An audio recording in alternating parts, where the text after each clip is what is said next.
1 week after my grandmother's funeral, her doctor called me at 9 in the evening and told me to come to his office alone. He said there was something wrong with her test results, something that should have been caught before she died. I started to ask what he meant. He cut me off. "Don't tell your sister," he said. "Don't tell your father. Don't tell anyone you're coming here. Your life may depend on this." My grandmother was 82. She collapsed in her home on a Tuesday in April. The hospital called it a stroke. The death certificate said natural causes. I believed every word of it. She had a heart condition. She was old. These things happen. But standing in that doctor's office, staring at the numbers on the lab report he slid across his desk, I stopped breathing.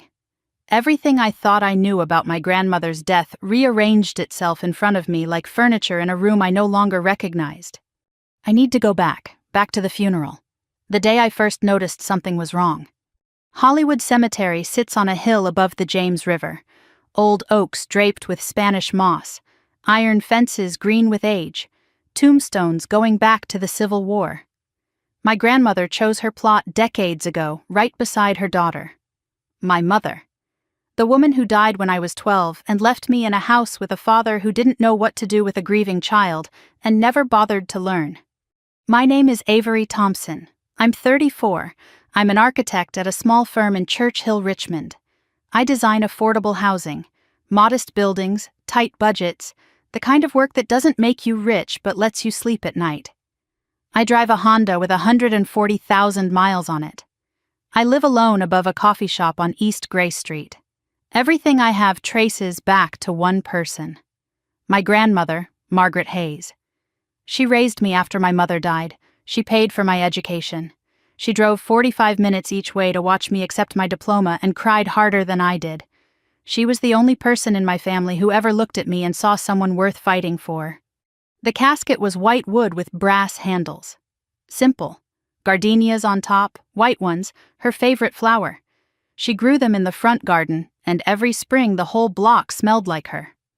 The funeral director pushed a mahogany upgrade. Caroline wanted it. I said no. Grandmother despised waste. About 50 people gathered at the graveside. Neighbors from the Fan District, church friends from St. Andrew's Episcopal, a few women from the Arts Council where grandmother had volunteered for 20 years. The minister read the 23rd Psalm. I let the words wash over me without absorbing them. I wasn't listening to the prayer. I was watching the people around me. A car door slammed. Heavy, expensive, the kind of sound that costs money to engineer. Heads turned. A black Mercedes rolled to a stop on the cemetery road, brand new, showroom shine on a vehicle parked 15 feet from an open grave. Caroline stepped out. My sister. 38 years old. Blonde highlights she refreshed every 6 weeks. Designer sunglasses covering half her face even though we were standing in the shade of a 100-year-old oak. Black dress that looked like she'd had it tailored the day before. Heels that punctured the cemetery grass with each step. Carolyn moved through the world expecting it to rearrange itself around her. And it always did. Daniel Brooks climbed out after her. Her fiancé. 41. He called himself an investment consultant. I'd never pinned down what that actually meant. Charcoal suit, no tie, top button undone, a watch that caught the light every time he moved his wrist, cologne so thick I could taste it from 10 feet away. He had this smile that sat on his face like something borrowed. It never once touched his eyes. Caroline didn't hug me, didn't squeeze my arm, didn't look at me. She slipped into the space beside our father, and I watched them close ranks the way they always did, shoulder to shoulder, a unit of 2 with no room for a third. Then I saw it. A pearl pendant hanging against Caroline's black dress. Antique setting, Art Deco clasp. I recognized it the way you recognize a scar on your own hand. That necklace belonged to my grandmother. She wore it to church every single Sunday for as long as I'd been alive. She never took it off. She never lent it. She certainly never gave it away. I had seen that necklace on her neck 3 weeks earlier when I sat across from her at Sunday dinner, and she poured me sweet tea and asked about my latest project. 3 weeks ago she was wearing it. Now Caroline was, and grandmother hadn't been alive long enough to hand it over. My father stood 20 feet from the casket, positioned near the cemetery road where the cars were parked, as far from the grave as he could get while still technically attending. Richard Thompson, 63. CEO of Thompson and Lock Construction, one of Richmond's mid-tier firms. Silver-haired, tall, wearing an overcoat that cost more than my rent despite the April heat already pressing 80 degrees by mid-morning. He wasn't mourning, he was managing. I watched him shake hands with a circuit court judge, nod to a city council member. He was networking at his own mother's funeral. He acknowledged me with a nod. That was it. No embrace, no words.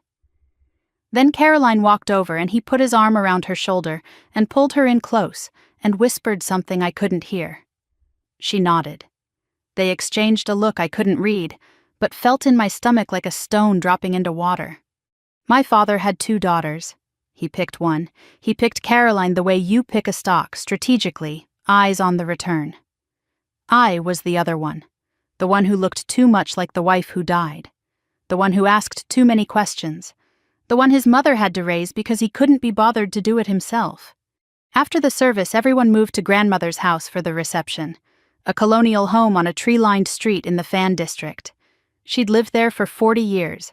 The church ladies filled the dining table with funeral food: ham, buttermilk biscuits, green beans cooked with bacon, potato salad, lemon pound cake, sweet tea in crystal pitchers.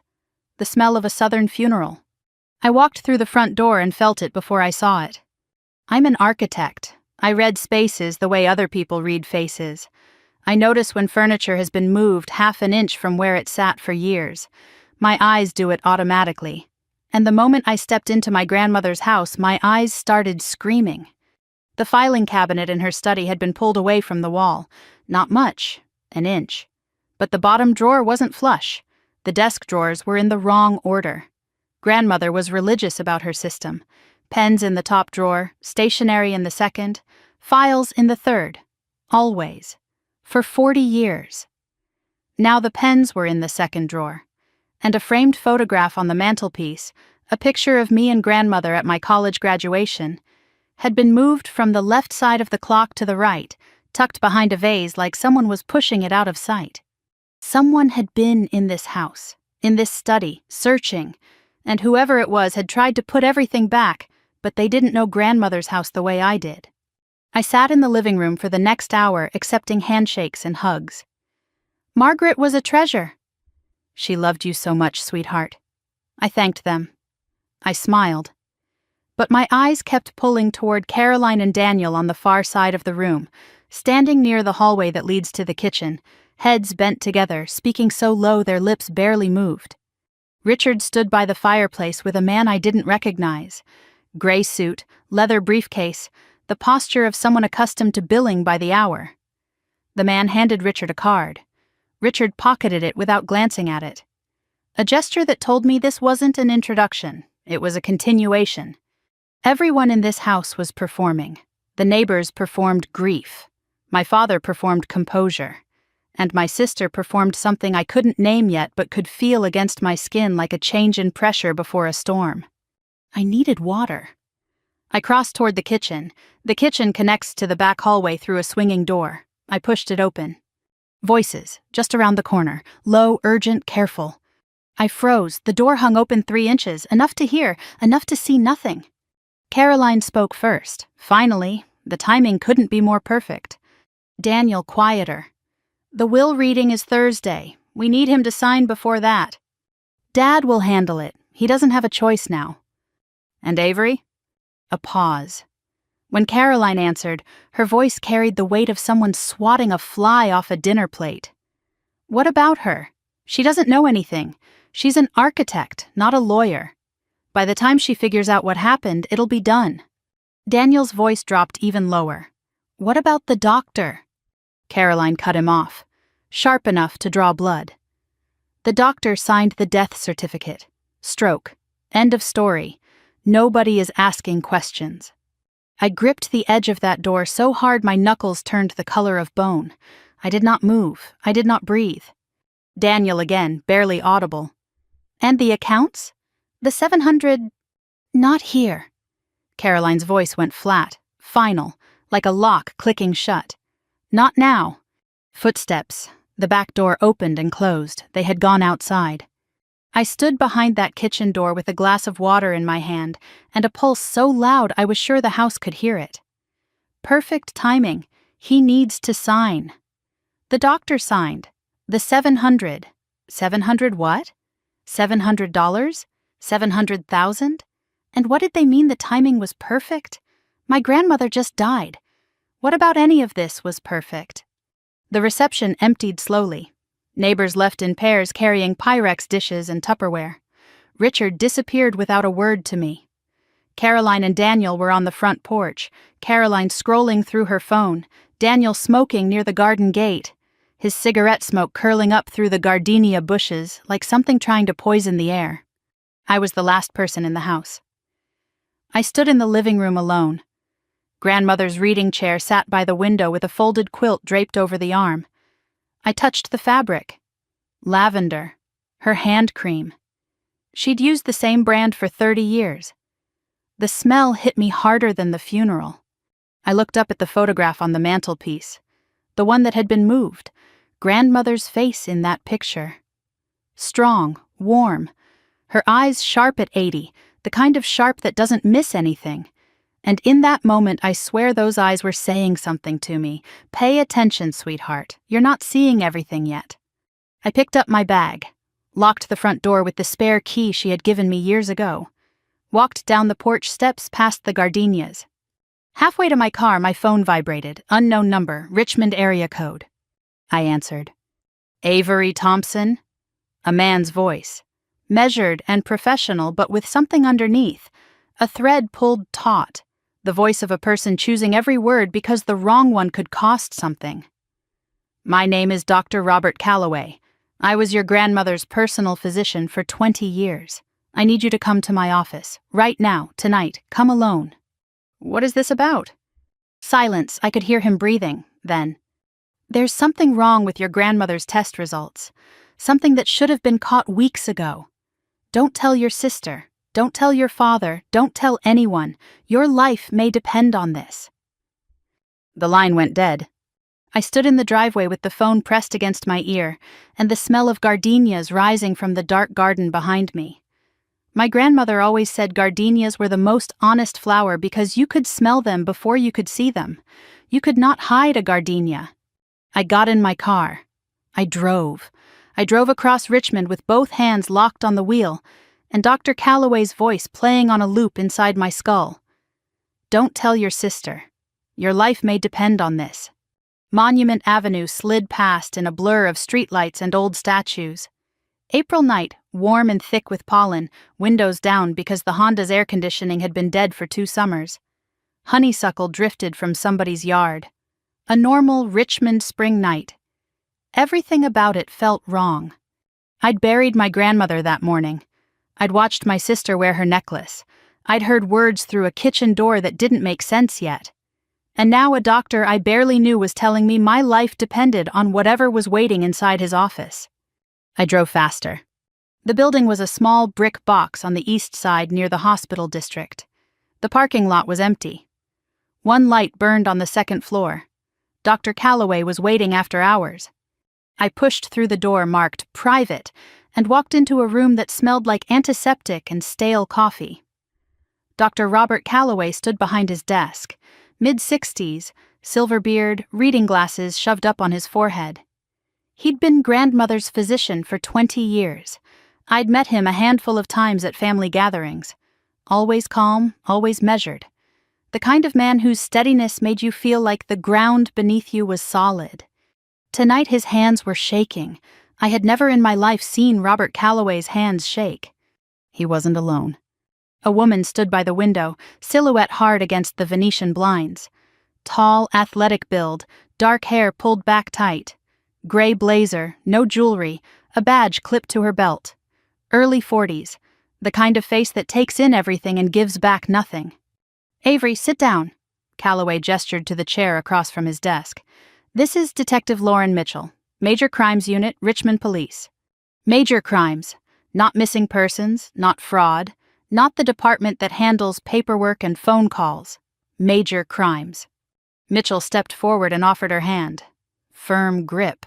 But her voice carried something warmer underneath, a thread of empathy that told me this woman had delivered bad news before and hadn't gone numb to it. Miss Thompson, I'm sorry about your grandmother. I'm even more sorry for what we're about to tell you. Major crimes doesn't show up for strokes. Major crimes doesn't meet you in a doctor's office at 9 on a Saturday night, the night of a funeral. Whatever was coming next was worse than anything I'd imagined standing behind that kitchen door. And I'd been imagining plenty. Calloway pushed a folder across the desk. Inside were lab printouts, charts, numbers that meant nothing to me, but one word was circled in red ink so thick the pen had nearly torn the paper. Digoxin, he explained carefully. I could tell he'd rehearsed it.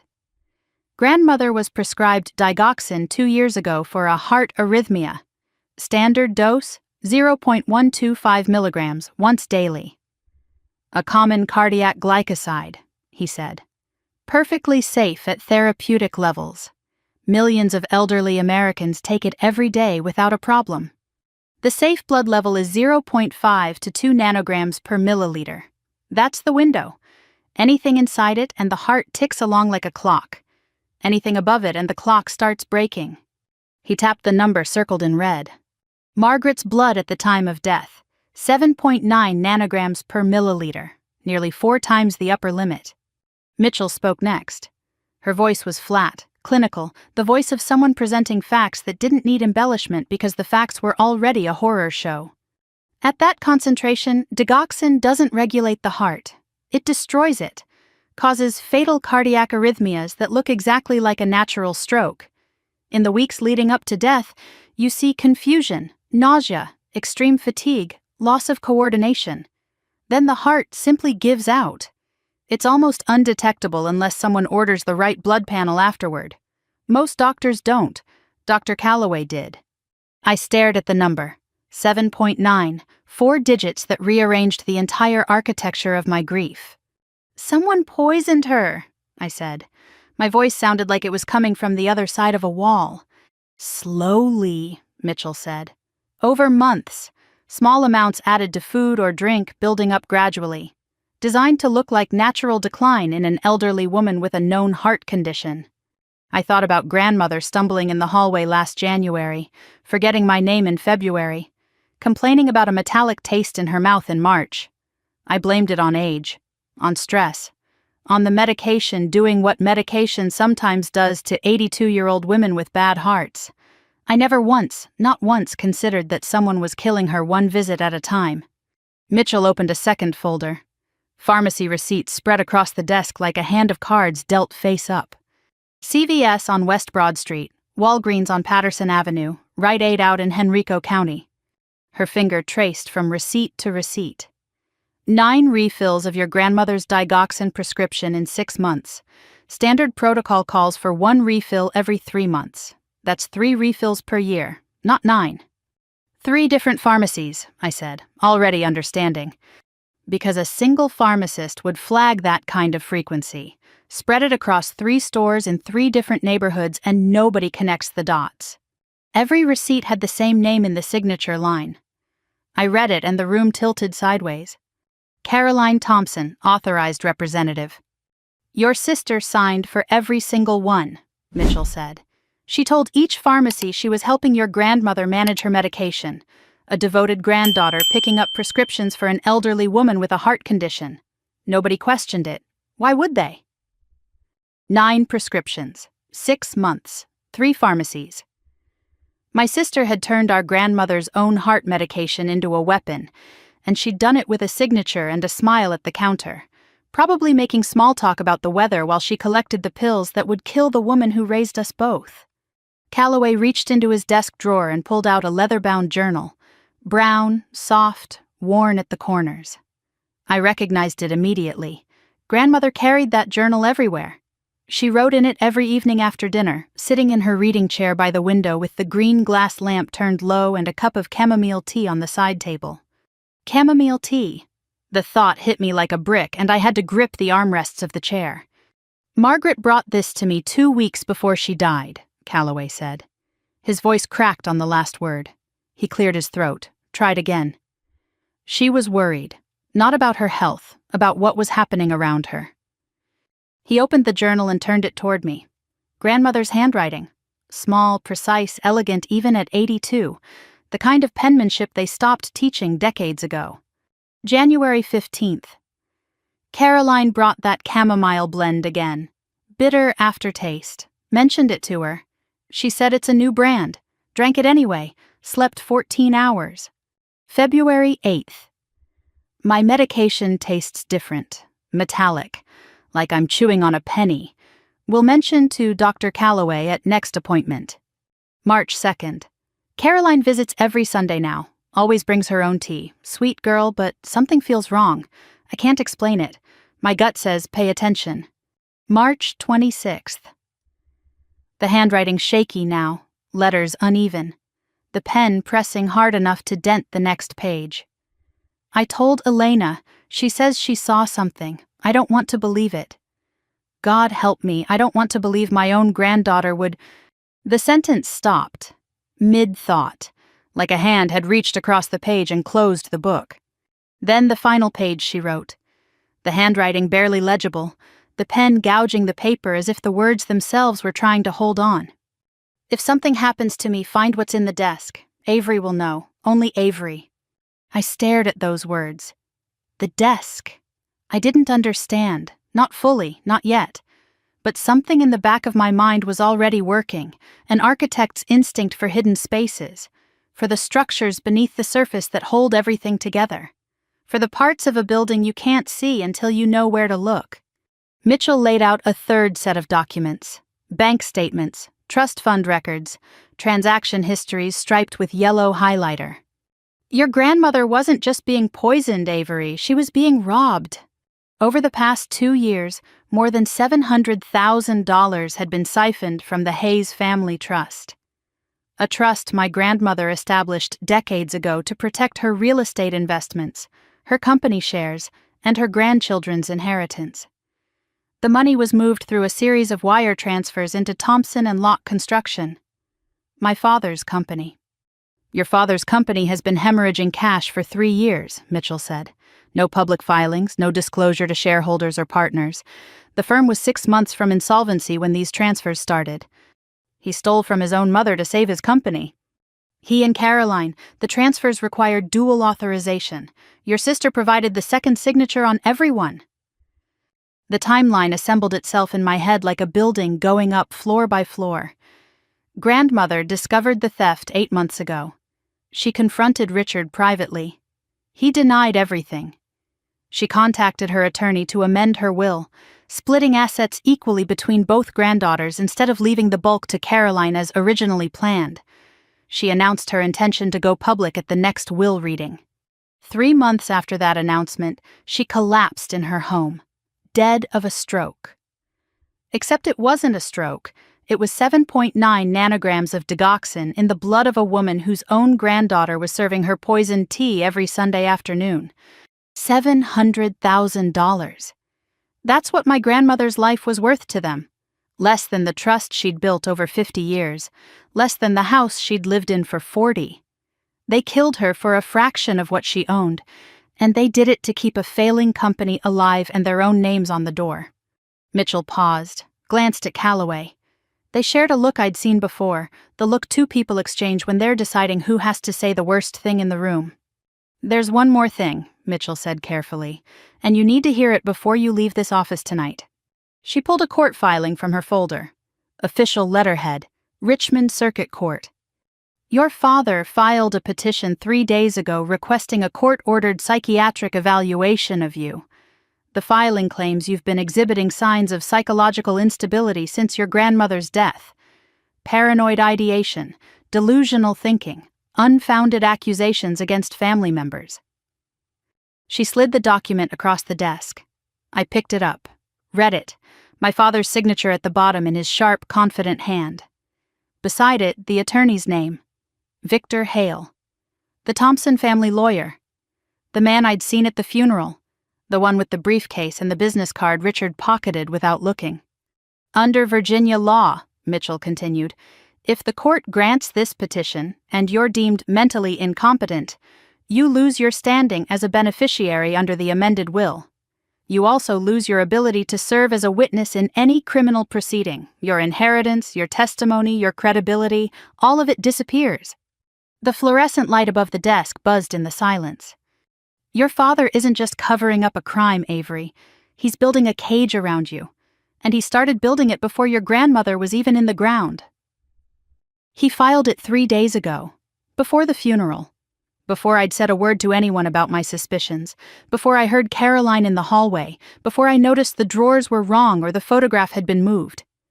My father filed a petition to have me declared insane 3 days before his own mother was buried. Which meant he knew. He knew I would find out. He knew a doctor might call or a test might come back wrong or a detective might start asking questions. And he moved first. He moved before the dirt was on the casket. I sat in that office staring at my father's signature on a document designed to erase me, and I understood something I'd spent 34 years trying not to see. My father didn't just favor Caroline. He wasn't just indifferent to me. He was building a machine made of forged signatures and stolen money, and a granddaughter who brought poisoned tea to Sunday dinner. And I was the only piece that didn't fit. I looked at Mitchell. Her eyes were steady, patient, the eyes of a woman who had been waiting for someone to ask the right question. "What do I do now?" "Now," she said, "we build our own case, and we start with that desk." 2 a.m, my apartment in Church Hill, a 1-bedroom above a coffee shop that wouldn't open for another 5 hours. The street below was dead silent. I sat cross-legged on my bed with grandmother's journal open in my lap and read every page from the beginning. The leather cover was soft and warm. It felt like holding someone's hand. The pages smelled faintly of lavender, her hand cream, the same brand for 30 years. Some pages had dried flowers pressed between them. A gardenia petal from the front garden, a sprig of rosemary from the kitchen windowsill. Grandmother documented her life the way she lived it, carefully, beautifully, with attention to things most people walked right past. I read the entries spanning the last 6 months of her life. Each page was another layer of slow-motion horror. The early entries were upbeat. Garden plans, a novel she was reading, a recipe for lemon pound cake. Grandmother's voice was strong on those pages, sharp, witty, alive. The middle entries shifted. Complaints about fatigue, confusion about dates. A note that she'd called me by my mother's name. "Getting old is humiliating," she wrote, "but this feels different. This feels imposed." The late entries were devastating. Handwriting deteriorating, words misspelled, sentences abandoned. But even as her body failed, her observations grew sharper, more desperate, as if the part of her brain that recognized patterns was screaming louder to compensate for the part being poisoned into silence. Reading that journal was like watching someone drown in slow motion while everyone on the beach pretended the water was calm. I closed the journal, pressed it against my chest. The lavender scent filled my lungs and I was 12 years old again. Grandmother's kitchen. Same house, different decade. Yellow wallpaper she picked because kitchens should feel like sunshine. I was 12. My mother had been dead for 3 weeks. I hadn't eaten properly in days. I was sitting on the kitchen floor because the chairs felt too big, too adult, too permanent for a world that had just proved nothing was permanent. Grandmother found me there. She didn't scold me, didn't tell me to get up. She lowered herself down onto the tile beside me, 80-year-old knees cracking, her floral house dress spreading across the floor, and she wrapped both arms around me and held on like I was the only solid thing in the room. "You will always have me," she said. Her voice wasn't sad, it was fierce. "Your mother is gone, and that will hurt for a long time, maybe forever. But I am here, and I need you to understand something, Avery. Family is not who you're born to. Family is who protects you, remember that. It's the most important thing I'll ever teach you." I held on to those words for 22 years. They became the foundation I built everything on. Not blood, not obligation, protection, care, choice. I opened my eyes. The journal was warm against my chest. The apartment was cold. Grandmother set it on a kitchen floor when I was 12. She wrote it in a journal at 82. And somewhere between those two moments, the people who should have protected her chose money instead. 4:30 in the morning. Still dark. I was not going to sleep. The journal entry burned in my mind like a neon sign in a dark room. Find what's in the desk. Avery will know. Only Avery. I knew which desk. There was only one piece of furniture in that house my grandmother ever spoke about with reverence. The antique oak writing desk in her study, built in the 1890s by a Richmond cabinet maker. Solid quarter-sawn white oak, hand-cut dovetail joints, brass hardware green with age. She used to run her fingers along the joints and say, they built secrets into furniture back then, hidden compartments, false bottoms. A good craftsman knew some things need to be kept where only a careful eye would find them. She always looked at me when she said it, not Caroline, not Richard. Only someone who understands how things are built can find what's hidden inside them. I'm an architect. I understand structure. I understand the logic of hidden spaces, the way a panel can conceal a cavity, the way a drawer's depth won't match the desk's depth if there's something behind it. My grandmother had been speaking to me in a language only I could hear, and she'd been doing it for years. I drove to her house in the dark, parked down the block, not paranoia, instinct. Let myself in with the spare key. The hallway smelled like gardenias and old wood and dust. I used my phone flashlight instead of the lights, the beam swinging across wallpaper and the frozen face of the grandfather clock. The study door was open. I stepped inside. The filing cabinet was still pulled from the wall, same as I'd noticed at the funeral. Drawers not sitting flush. Someone had been in here searching. But the desk sat undisturbed in the center of the room, exactly where it had sat for 30 years. Whoever ransacked this study didn't know about the desk's secret. They didn't know because they weren't architects. They weren't the person grandmother built this puzzle for. I sat in her chair, ran my hands along the desk's surface, closed my eyes, felt the wood the way I feel a building's bones during a renovation. I measured the exterior dimensions against the interior drawer depths, a trick from a historic preservation course. When a desk is honest, the inside matches the outside minus the wood thickness. When they don't match, something is hiding in the difference. The numbers didn't match. The right side of the desk was 3 inches shallower inside than the external frame suggested. 3 inches, enough for a compartment. I felt along the bottom of the right-hand drawer cavity. Smooth wood. Smooth. Smooth. Then a ridge. Almost imperceptible. A seam cut so precisely it was invisible unless you were looking for it with trained fingers. I pressed. A panel shifted, slid forward on wooden runners that still glided after 130 years. Behind the panel was a cavity roughly the size of a shoebox. Inside it, 4 objects. A USB flash drive, plain black, no label. A manila envelope. Inside was a photocopy of grandmother's amended will, notarized, dated 7 months before her death. Different from any version I had ever seen. This was the real will, not whatever version Richard and Victor Hale had been planning to present at the reading.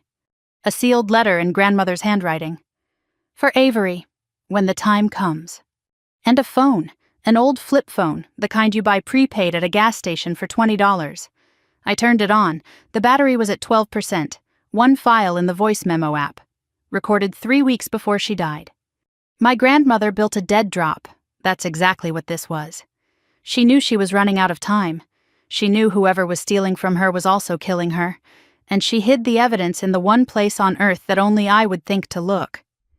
She turned a 130-year-old desk into a message in a bottle, and she addressed it to me. I held the phone, 12% battery, 1 recording. I pressed play. Static. Then breathing. Shallow, labored, the sound of lungs that were losing a fight they didn't choose. Then her voice, weak, trembling, but unmistakably hers. That particular mix of warmth and steel that no recording could fake and no amount of digoxin could fully erase. Avery, if you're hearing this, it means I didn't make it. I'm sorry, sweetheart. I tried to hold on long enough to tell you in person. I wasn't strong enough. A pause. The sound of her swallowing, gathering what she had left. Don't trust your father. He knows what's happening to me and he's chosen to protect himself. Don't trust Caroline. She visits every week and every week I get weaker. I don't have proof yet, not the kind that holds up in a court. But the financial records are on the drive. The will is real. The letter explains everything. Another pause. Longer. I could hear her crying. Quiet, controlled tears from a woman who never cried in front of anyone in her life. Find Elena. She saw things I couldn't see. She'll be frightened. They threatened her, but she's brave, braver than any of them. Her voice dropped to a whisper, fierce and broken at the same time. I love you, Avery. You were always the strong one. You just didn't know it yet. The recording ended, 11 seconds of dead air, then the phone died in my hand. I sat in the dark study holding a dead phone with tears running down my face. The room was completely still. No clock, no traffic. Just the creak of the old house settling around me like a sigh. Elena. Who was Elena? Grandmother never mentioned that name to me, not once. But she set it into a phone 3 weeks before she died like it was a detonator. Find Elena. She saw things I couldn't see. I wiped my eyes, picked up the sealed letter. Her handwriting was stronger here than in the journal. She wrote this earlier, when she was still lucid, still fighting. I didn't read every word. My eyes caught lines through the blur. I changed my will because I finally saw the truth about your father and your sister. The money they took wasn't theirs to take. The original will left everything to Caroline because Richard convinced me she needed it. He was wrong. She didn't need it. She wanted it. There's a difference. I split the inheritance equally. You deserve what I'm leaving you, not because of blood, but because you are the only one in this family who never asked me for a single thing. If they try to take what's yours, fight. Not for the money, for the truth. That's all I ever wanted, for someone to tell the truth about this family. I folded the letter, put it in my jacket pocket against my chest. I would carry it there for months. I gathered everything. USB, will, letter, the dead phone. Put them in my bag. It felt heavier than it should have. Not because of the weight.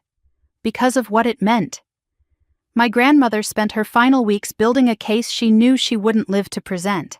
She built it the way you build a house, foundation first.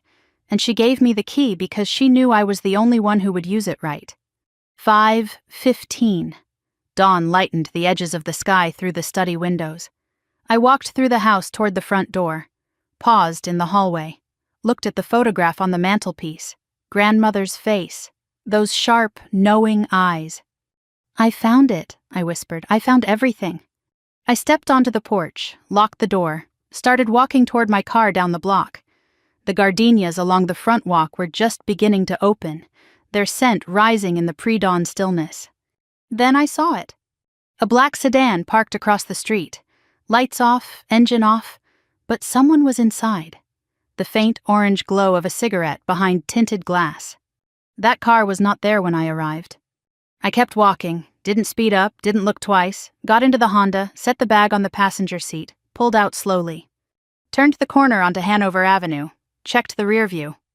The sedan's headlights flicked on. It swung into the lane behind me. I turned left on Grace Street. The sedan turned left. I turned right on 25th. The sedan turned right.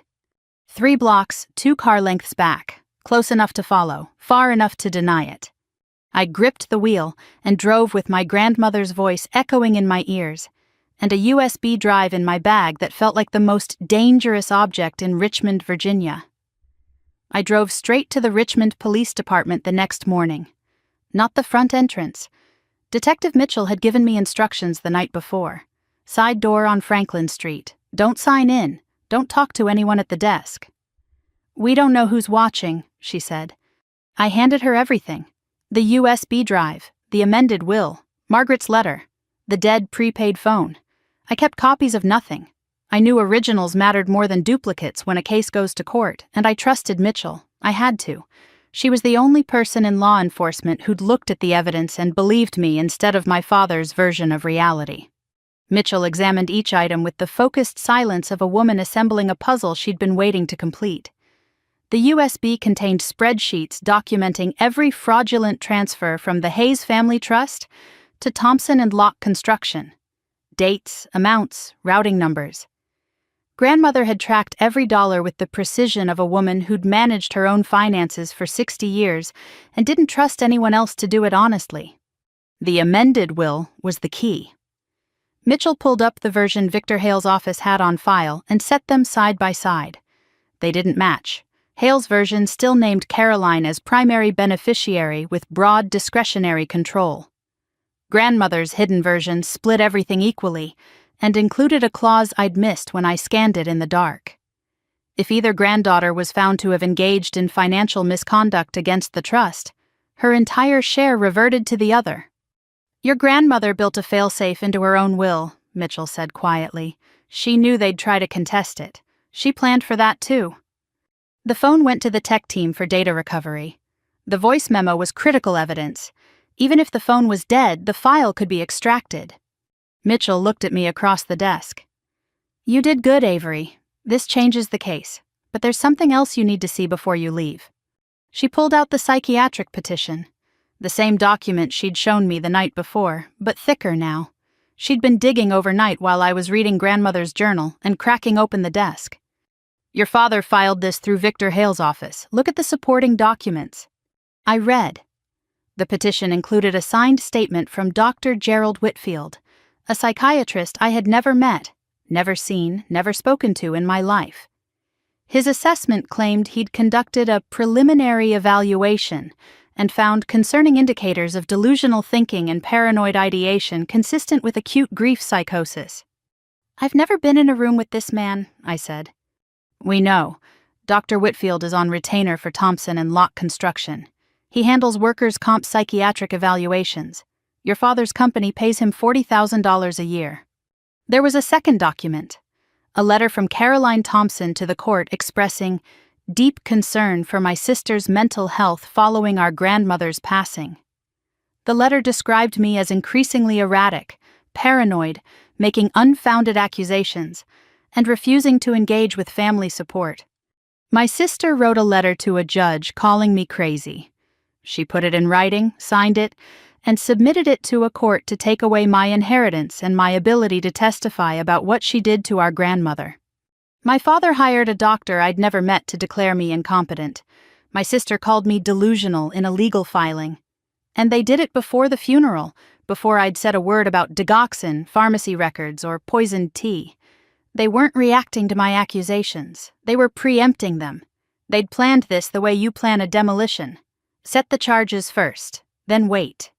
If the petition is granted, Mitchell said, you lose standing under the will, credibility as a witness, and any legal ability to challenge the estate. Richard and Caroline get a clear path to everything Margaret left behind. I took a breath, held it, let it go. Then we need Elena. Mitchell told me what she'd found. Elena Ruiz, 58 years old, originally from El Salvador, came to the United States 20 years ago, worked as grandmother's live-in housekeeper and caretaker for 12 years, devoted to Margaret. The two women were close, more like family than employer and employee. The day after Margaret died, Richard showed up at the house and fired Elena on the spot. No severance, no notice. Told her to pack her things and leave within the hour. Elena's work visa was tied to her employment with Margaret's household. She's undocumented now? I asked. Her status is complicated. The visa lapsed when the employment ended. She's in legal limbo. And they use that against her.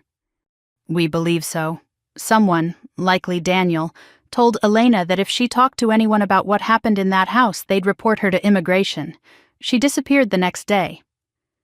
Mitchell gave me a last known address in Shockoe Bottom, south of Broad Street, working-class neighborhood. Mix of renovated lofts and old walk-ups that hadn't been touched since the 70s. I can send an officer, Mitchell said. No, if she sees a police car, she'll run. Grandmother told me to find her. I'll find her. I drove to Shockoe Bottom, parked near the farmer's market, walked the streets asking questions at a bodega on 17th, a laundromat on Main, a Catholic church on 19th where the bulletin board had flyers in Spanish and English. I described Elena. Small, dark hair going gray, quiet voice, kind eyes. At the church, an older woman in a blue cardigan studied my face for a long time before she spoke. Why do you want to find her? Because my grandmother asked me to. Her name was Margaret Hayes. Elena worked for her for 12 years, and Elena may be the only person who can prove what happened. The woman wrote an address on a scrap of paper. 3rd floor, apartment C. She's scared, the woman said. Be gentle. The building was brick, 5 stories, no elevator, the stairwell lit by a single fluorescent tube that buzzed and flickered like it was deciding whether to give up. 3rd floor, apartment C. A thin door with a deadbolt and a chain lock visible through the gap at the frame. I knocked. Light. 3 taps. The way you knock when you don't want to startle someone who's been living in fear for weeks. Silence. Then footsteps. Slow. Cautious. A shadow crossed the peephole. Elena, my name is Avery Thompson. I'm Margaret Hayes' granddaughter. She asked me to find you. Nothing. 10 seconds, 20. Then a sound through the door. A sob, quickly swallowed. The click of a deadbolt.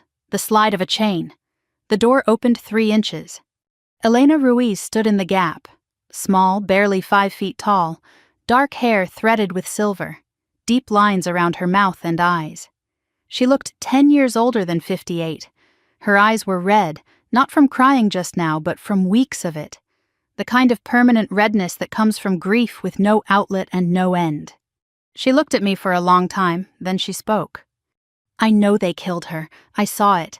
I saw Caroline put something in the tea, a powder, white, small. She thought I was in the laundry room, but I was in the pantry. The door was open. I saw everything. She opened the door wider. The apartment was bare, a single mattress on the floor, a hot plate on the counter, a crucifix on the wall. The apartment of someone in hiding. They told me if I talk, they call immigration. They said I'd be deported, that I'd never come back to this country.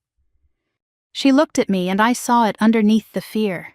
12 years of love for Margaret Hayes, compressed into a fury that terror alone couldn't snuff out.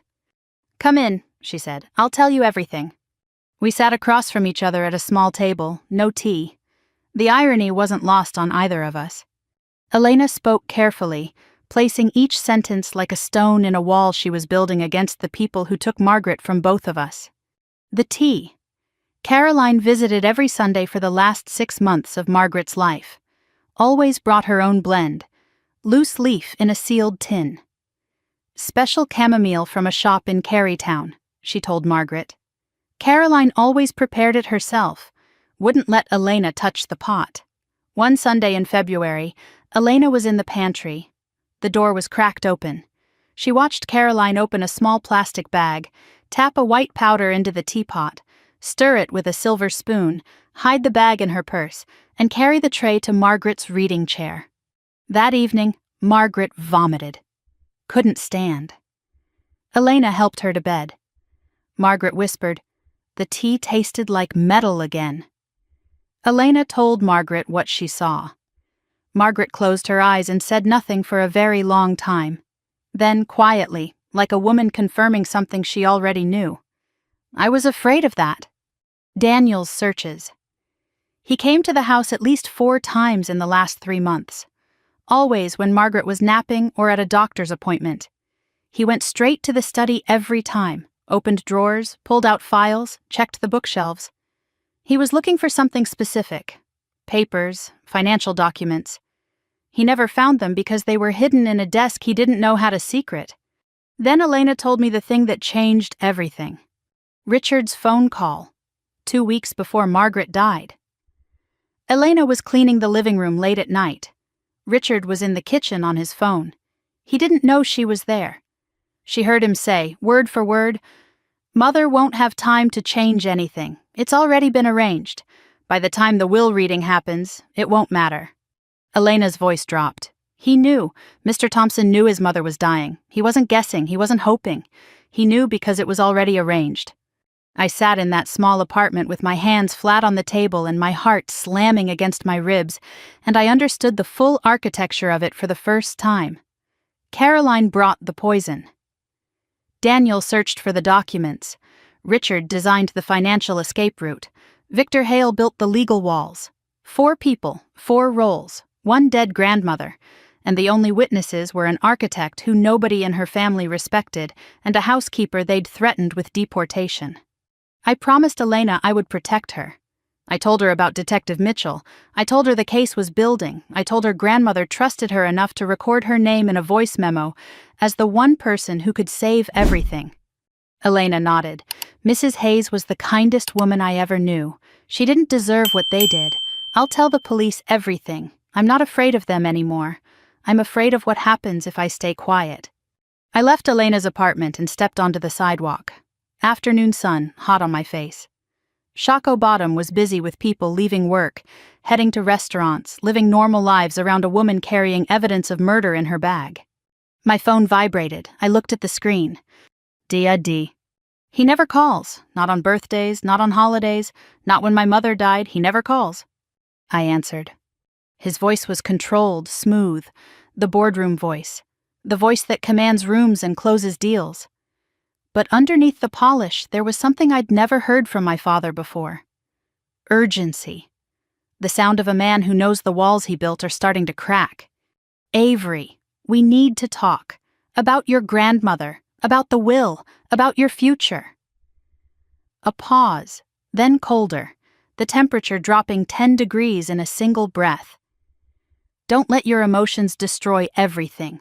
You don't want to lose more than you already have. The line went dead.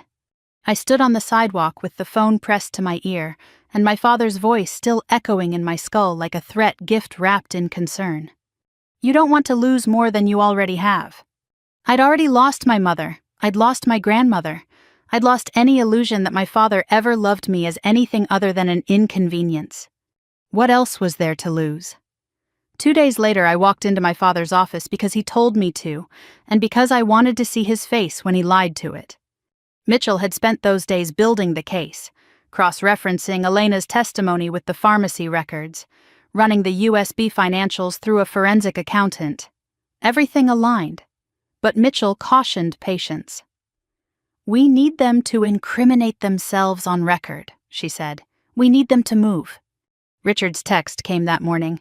My office, 10 a.m., come alone. This is a family matter. I went. Not because he summoned me, because I wanted to read the building. Thompson and Locke Construction occupied the 6th floor of a glass tower on East Main Street. I hadn't been there in over a year. The lobby was the first tell. The reception desk was unmanned. The directory board still listed Thompson and Locke on the 6th floor, but 2 companies that used to share the building were gone. Their names had been scraped off the brass, leaving ghostly outlines like tombstones that someone tried to erase. The elevator opened on 6. Half the lights were off. I counted the workstations through the glass partition. 20 desks, 4 occupied. The rest were cleared, chairs pushed in, monitors dark. The ambient sound of a functioning office, phones and printers and conversations, was absent. The silence had the quality of a hospital ward, where most of the patients have been discharged, and nobody wants to admit why. I'd designed enough commercial spaces to know what a dying company looks like from the inside. The empty desks weren't temporary. The silence wasn't a slow Tuesday. Thompson and Locke was bleeding out, and my father was using my grandmother's stolen money as a tourniquet. Richard's corner office. Floor-to-ceiling windows over the James River. Mahogany desk, leather chairs. The office of a man who built an image of success and refused to let it crack even as the building emptied behind him. He stood when I entered, navy suit perfectly pressed, silver hair combed back. The costume was impeccable. The company dying 20 feet from his door might as well have been in another country. Avery. He came around the desk, opened his arms. An embrace. My father hadn't hugged me in years. The gesture was so alien it made my skin pull tight, but I let it happen. Let him think his daughter came because she was scared, not because she was gathering intelligence. His cologne, sandalwood, expensive. Grandmother used to say Richard smelled like money even when he didn't have any. He guided me to the leather couch by the window, sat beside me. Close, intimate, the body language of a concerned parent. His hand settled on my knee. I wanted to remove it the way you'd remove a spider. I didn't. I'm worried about you, he said.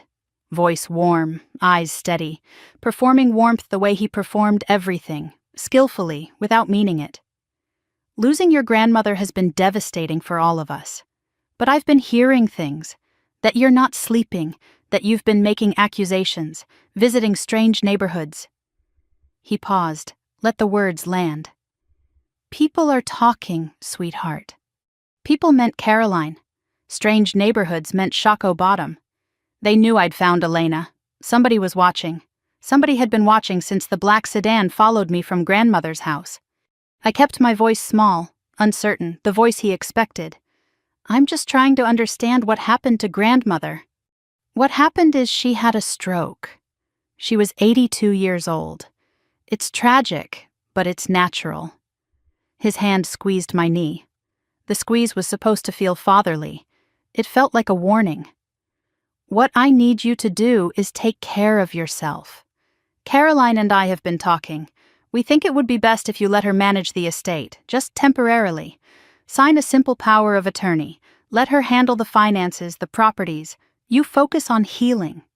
He said the word healing the way a salesman says limited time offer. Something designed to create urgency where none exists. Something to rush me past the fine print. "I appreciate the concern," I said, watching his face, reading it, "but I think I need a few days to think about it." His face shifted. The smile didn't vanish. It hardened. The warmth in his eyes drained like water from a bathtub. What was left underneath was something I'd seen my entire life, but never had a name for until this moment. Contempt. Pure, structural, load-bearing contempt. It had always been there, holding up the ceiling. I just never looked up. "Avery," his voice dropped a register, "I'm trying to help you."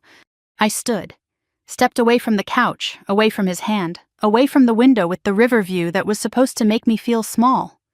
"No." "No what?" "No, I won't sign. No, I don't need a few days, no." He stood slowly, his full height, 6'2". He moved behind his desk and put the mahogany between us like a barricade, his hands flattened on the surface. The hands that built Thompson and Locke from a 3-man crew into a mid-tier Richmond firm. The hands that signed a petition to have me declared insane. "You think you know something." His voice was ice. "You think your grandmother chose you. Let me tell you what Margaret did. She pitied you. You were the sad little girl whose mother died, and Margaret couldn't stand to watch you suffer, so she overcompensated. Every birthday card, every college tuition check, every Sunday dinner. Pity, Avery. Not love, not trust. Pity." Each word landed like a fist against a wall I didn't know I was still building. "You're an architect who designs low-income housing. You drive a 10-year-old car. You live above a coffee shop. You have nothing, and you are nothing without this family's name. So sign the papers and be grateful I'm offering you a seat at this table at all." 1 second. Then it passed. Because Margaret's voice was louder.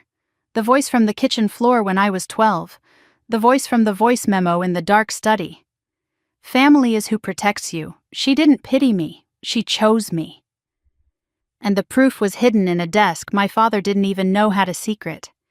I left without signing, walked through the half-empty office where 4 employees kept their eyes on their screens and pretended not to hear, rode the elevator alone, crossed the dead lobby, got into my Honda in the parking garage. I sat, hands on the wheel, didn't start the engine, didn't cry. I was past crying. My hands were shaking, not from fear, from rage, clean, focused, architectural rage. The kind that builds structures instead of tearing them down. The kind that says, "I know exactly what's wrong with this building, and I know exactly how to fix it." I pulled out my phone and texted Mitchell. He tried to get me to sign power of attorney. He knows I found Elena. They're watching me. Her reply came 30 seconds later. "Good. Let them watch. Means they're scared. Stay the course." I drove home. For the first time since grandmother died, I wasn't grieving. I was planning. My father called me nothing. He said Margaret pitied me. He was wrong about both. He thought I would break because I'd always been the quiet one, the overlooked one, the daughter he never bothered to raise. He forgot who raised me instead. I pulled onto my street in Church Hill, parked, climbed the stairs to my apartment above the coffee shop. They were already there. Caroline stood in the hallway outside my door, leather portfolio under her arm, blonde highlights catching the overhead light, the composed expression of a woman conducting business. Daniel leaned against the wall beside her, arms crossed, that smile, the one that sat on his face like a mask over something empty. "Hey, little sister." Caroline's voice was honey poured over a blade. "We need to talk." I unlocked the door. Let them in. No recording device, no surveillance. Mitchell didn't know they were here.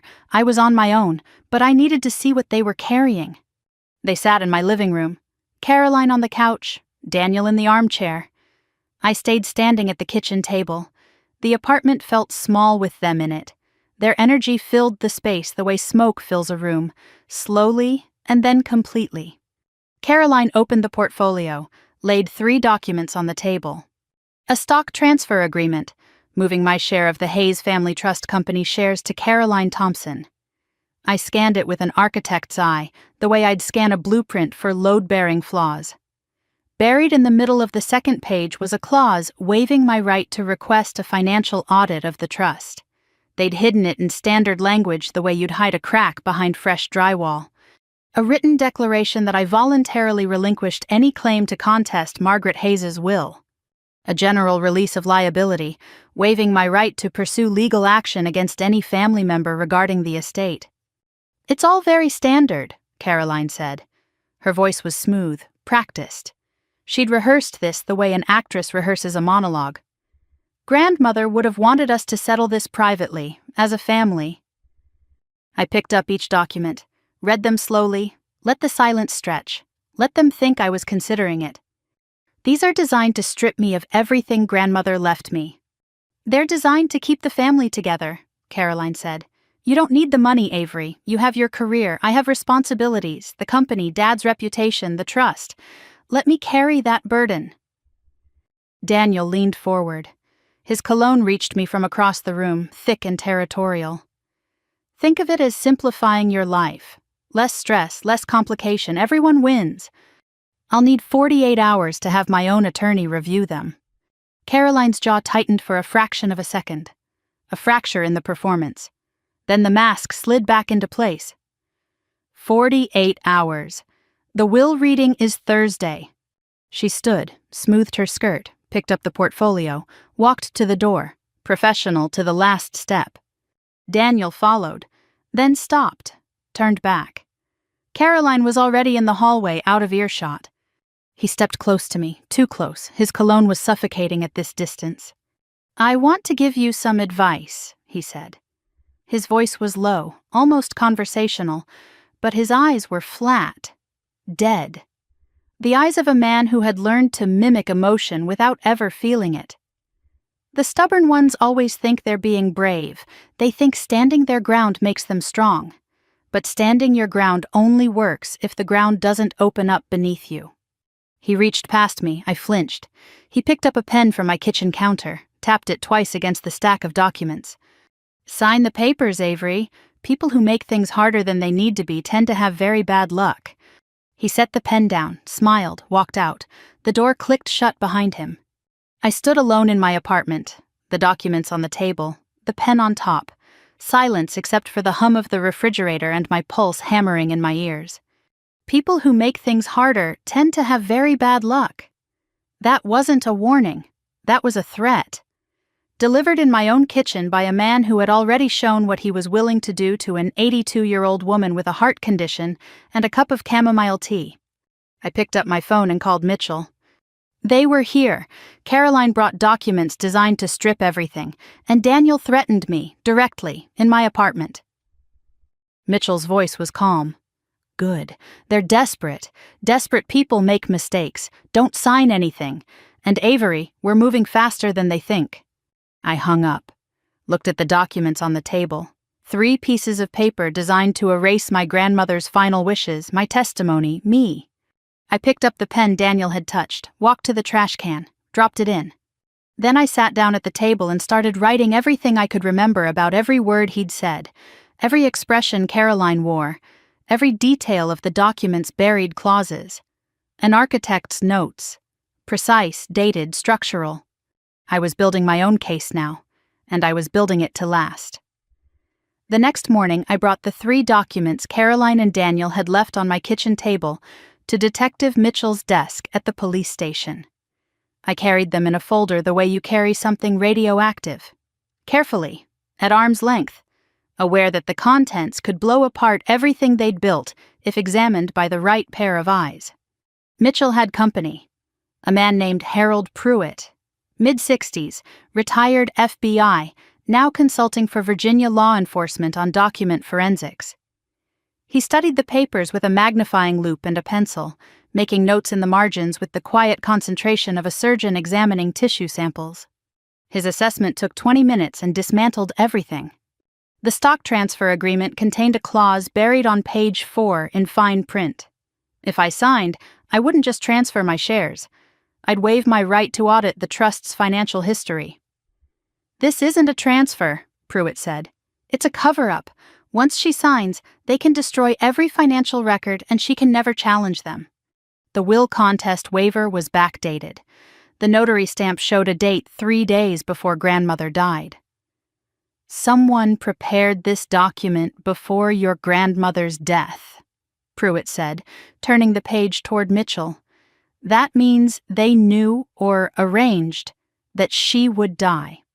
The general release was drafted by Victor Hale's office. Mitchell recognized the formatting instantly. Same letterhead, same clause structure as the psychiatric petition.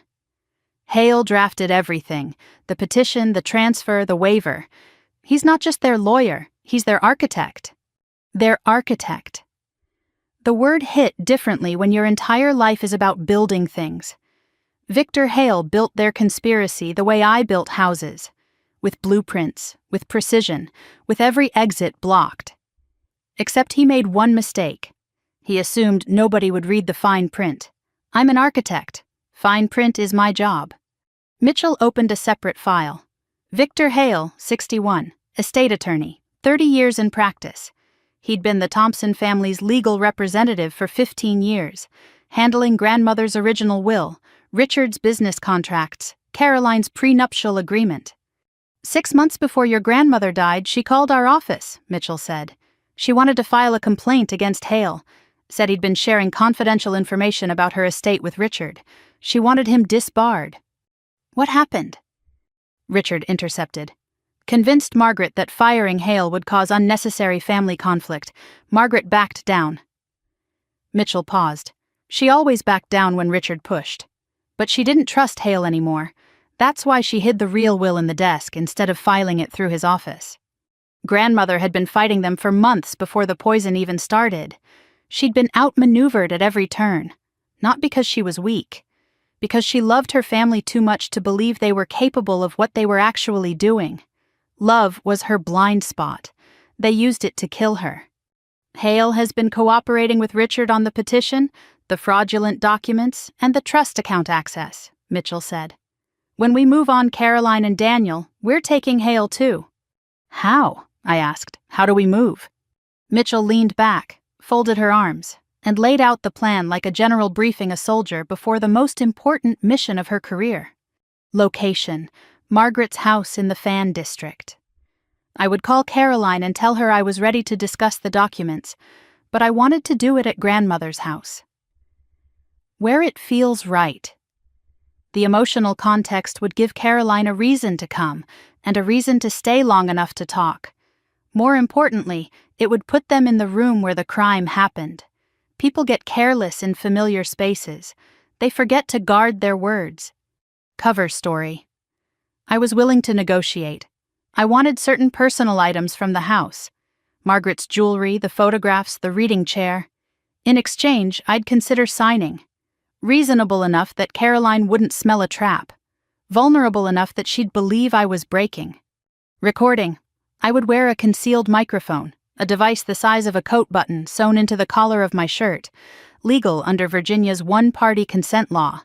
Mitchell called it a cooperative citizen documenting a civil conversation.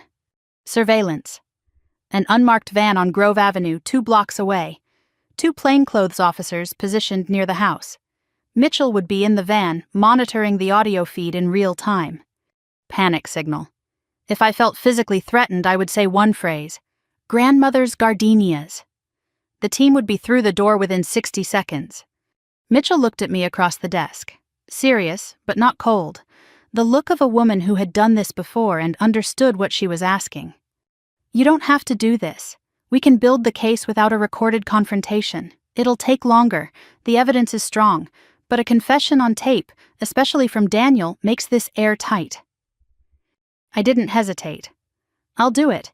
Margaret hid evidence in her desk because she knew I'd find it. She recorded a voice memo because she knew I'd listen. This is the last thing she needed me to do. I'm finishing it. That afternoon, I drove to Shockoe Bottom, Elena's apartment. I knocked the way I'd knocked before, firmly but gently. The door opened faster this time. She'd been expecting me. I told her everything. The plan, the recording, the confrontation at Margaret's house, the arrests that would follow if it worked. Elena listened without interrupting, hands clasped in her lap. When I finished, she was quiet for a long time. She looked at the crucifix on the wall, then at a small framed photograph on her windowsill that I hadn't noticed on my first visit. Elena and Margaret standing in the garden, both smiling. Elena's arm around grandmother's shoulder. Two women who chose each other as family in a world that sorted people by blood and money. Detective Mitchell has been working with immigration attorneys, I said carefully. She's trying to secure your status, legal protection. You won't be deported. Elena picked up the photograph, held it against her chest the way I'd held grandmother's journal. Mrs. Hayes saved my life when she hired me, gave me a home, treated me like a daughter. Her voice cracked but didn't break. She looked at me with eyes that held 12 years of love and 3 weeks of terror, and the kind of courage that frightened people mistake for foolishness. I will stand in any courtroom. I will say everything I saw, for her. They'll try to discredit you, I said. They'll bring up your immigration status. They'll call you disgruntled. They'll say you have a motive to lie. Let them say what they want. I know what I saw. I saw that woman put powder in her grandmother's tea and smile while she poured it. I watched Mrs. Hayes get weaker every week and I was too afraid to stop it. That fear cost your grandmother her life. I won't be afraid again. I reached across the table and held her hand. Two women in a bare apartment with a mattress on the floor and a crucifix on the wall, and a photograph of a dead woman who was braver than any of the people who killed her. Two women who loved Margaret Hayes, enough to risk everything for the truth she didn't live long enough to tell. That evening I drove to grandmother's house, not for evidence, not for strategy, just to be there. I let myself in with the spare key, didn't turn on the main lights, used the small lamp on Margaret's reading table, the one with the green glass shade that cast warm light across the room every evening for 40 years. I sat in her chair. The quilt was still draped over the arm. I pulled it into my lap. The fabric was worn soft from decades of use. It smelled like lavender and old wool and the particular warmth of a house where someone was loved. The house settled around me. Old house sounds. The tick of the grandfather clock. The creak of floorboards cooling in the evening air. Wind through the screen door Margaret always left cracked because she liked hearing the garden at night. I looked around the room. The shelf of books she'd read twice. The watercolor painting of the James River she bought at a street fair in Carytown. The reading lamp she kept angled just so, casting its green-gold light across the arm of the chair where she rested her journal every evening. Everything in this room was a sentence in the story of a woman who lived carefully and generously, and died because the people closest to her decided her life was less valuable than the money she'd earned. Tomorrow those people would sit in these chairs, they would walk on these floors, and they would hear me say everything they never wanted anyone to know. I took out the dead prepaid phone. The tech team had returned it after extracting the audio file. The phone itself was useless now, but holding it mattered. I pressed it against my chest. Tomorrow I'm going to face them in your house, grandmother, in the room where Caroline brought you tea every Sunday, in the chair where you sat when the poison made you too weak to stand. I looked at the photographs on the mantelpiece. Margaret's face, strong and warm. Those sharp eyes that missed nothing except the betrayal of the people she loved most. I'll get justice for you, not revenge. Justice. There's a difference. You taught me that. I sat in the dark for an hour. Didn't cry. Didn't plan. Just sat with the memory of a woman who deserved better than what her family gave her. And somewhere in that silence, I felt something shift inside me. The grief didn't go away. It just rearranged itself, made room for something harder, something with edges. Purpose. 9 o'clock. I picked up my phone, dialed Caroline. She answered on the second ring, eager. She'd been waiting. "Caroline, it's Avery. I've been thinking about the documents." "And?" "I'm not ready to sign, but I want to talk, in person, at grandmother's house, tomorrow morning, 10 o'clock. Silence, then careful. "Why grandmother's house?" "Because that's where we should have this conversation, where she lived, where she'd want us to settle things." I let my voice go soft, tired, defeated. "I just want this to be over, Caroline. I'm tired." That last line was bait. "I'm tired" is the language of surrender. Caroline heard it and believed it because she needed to believe it. People who build their lives on manipulation always underestimate the moment someone stops being afraid. "We'll be there at 10, Daniel and I." "Just you two?" "Just us." The line went dead. I exhaled. The hook was set. The next morning, 9:45. I stood in Margaret's living room wearing a navy button-down shirt with the recording device sewn into the collar, a microphone no bigger than a coat button, transmitting to the van on Grove Avenue where Mitchell was listening, 2 officers in position, everything set. I checked myself in the hallway mirror, adjusted the collar. My reflection looked calm. My insides were not. I could feel my pulse in my fingertips. I counted it. 112 beats per minute. The resting heart rate of a woman about to open the door to the people who killed her grandmother. 9:55, car doors outside. I moved to the front window, peered through the lace curtain Margaret hung 30 years ago. Caroline stepped out of the black Mercedes, Daniel from the passenger side, dressed for business, Caroline in a blazer, Daniel in a dark suit. Then the rear door opened. Richard Thompson stepped out, silver hair, navy overcoat, the boardroom costume, and behind him, carrying a leather briefcase, Victor Hale. 4 of them, not 2. My phone buzzed. Mitchell's text, "We see them, 4 targets. Plan holds, stay calm, we've got you." I read the message, deleted it, put the phone in my pocket. The doorbell rang. Margaret's doorbell. The same 2-tone chime that had announced every visitor to this house for 40 years.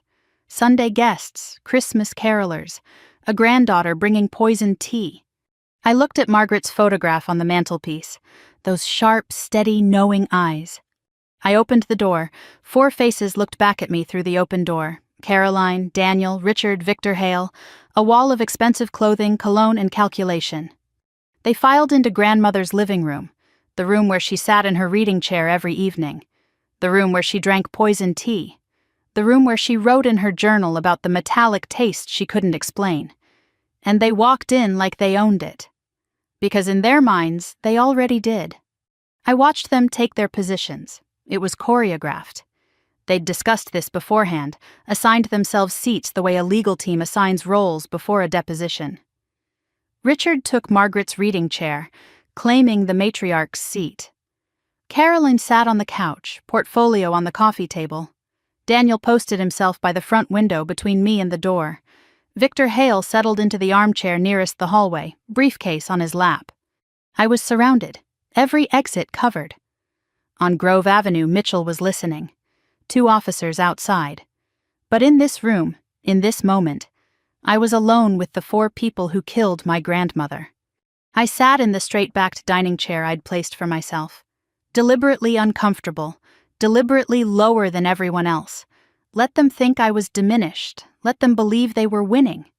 Victor Hale spoke first. Professional, smooth. The voice of a man billing $400 an hour. "Miss Thompson, thank you for agreeing to this meeting. We're here in the spirit of family reconciliation. Your grandmother would have wanted—" "Don't." My voice was quiet, but it stopped him. "Don't tell me what my grandmother would have wanted. You were her attorney. You were supposed to protect her interests. She tried to fire you 6 months before she died, and my father stopped her." Hale's jaw tightened. Richard's eyes narrowed. Caroline's hand froze on the portfolio clasp. The room shifted. I felt it the way you feel a building shift when you remove a load-bearing wall. One sentence, and the whole structure of their little performance started to crack. They came expecting a surrender. They got a fight. Hale recovered, opened his briefcase, laid out the documents. The same 3 from my apartment, plus a 4th. An updated power of attorney naming Richard as co-executor alongside Caroline. "This is a comprehensive estate management package," Hale said. "It protects the family's interests and ensures..." "Ensures what?" I picked up the power of attorney, read it slowly, let the silence stretch. "This gives Caroline and my father joint control over every asset in grandmother's estate, every property, every share, every dollar in the trust, and it removes my name entirely." Richard leaned forward from Margaret's chair. "Avery, this is what's best for everyone. You're not equipped to manage..." "I'm not equipped?" I looked at him. "I'm an architect. I read contracts and blueprints for a living. I know what a load-bearing clause looks like. And I know when someone's trying to demolish a structure from the inside." Caroline cut in. Voice tight, controlled, the voice of a woman holding a grenade with both hands. "This isn't about who's smarter, Avery. This is about what's practical. The will reading is in 3 days. If we don't have our affairs in order..." "Affairs?" I let the word hang in the air between us like smoke. "Is that what we're calling $700,000 stolen from grandmother's trust?" Dead silence. 4 faces, 4 different flavors of shock. I stood. Slowly. I didn't need to look small anymore. Let them see my full height, my steady eyes, my hands that weren't shaking. "I know about the digoxin." The word detonated. Caroline's face went white, not pink, not flushed, white. The blood drained from her skin so fast I watched it happen in real time. Her hand seized the arm of the couch. Daniel's jaw clenched. His body went rigid. The stillness of a man calculating whether to fight or run. Richard didn't move.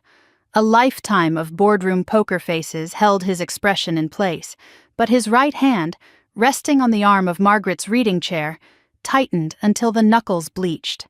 Victor Hale stood up. His briefcase hit the floor.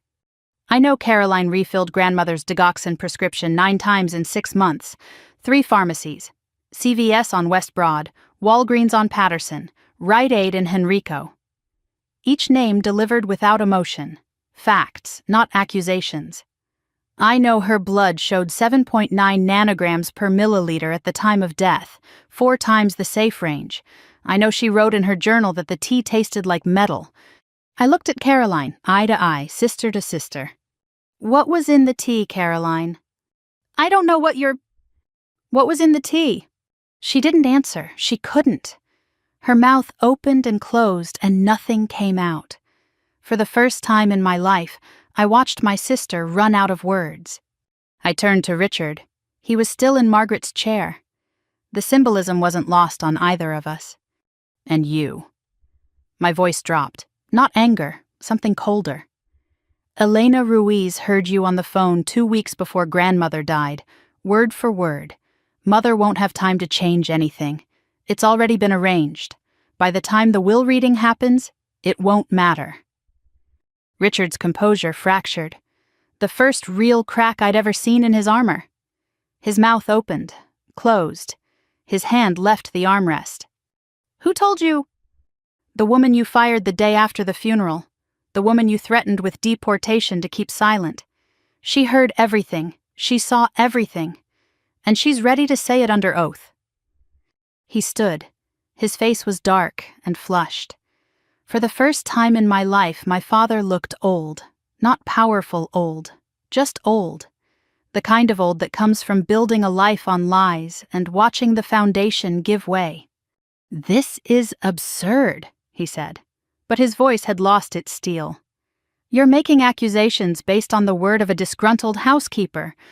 A disgruntled housekeeper who loved grandmother more than any of you ever did." Victor Hale reached for his briefcase. "I'm leaving. This meeting is over. I will not be part of..."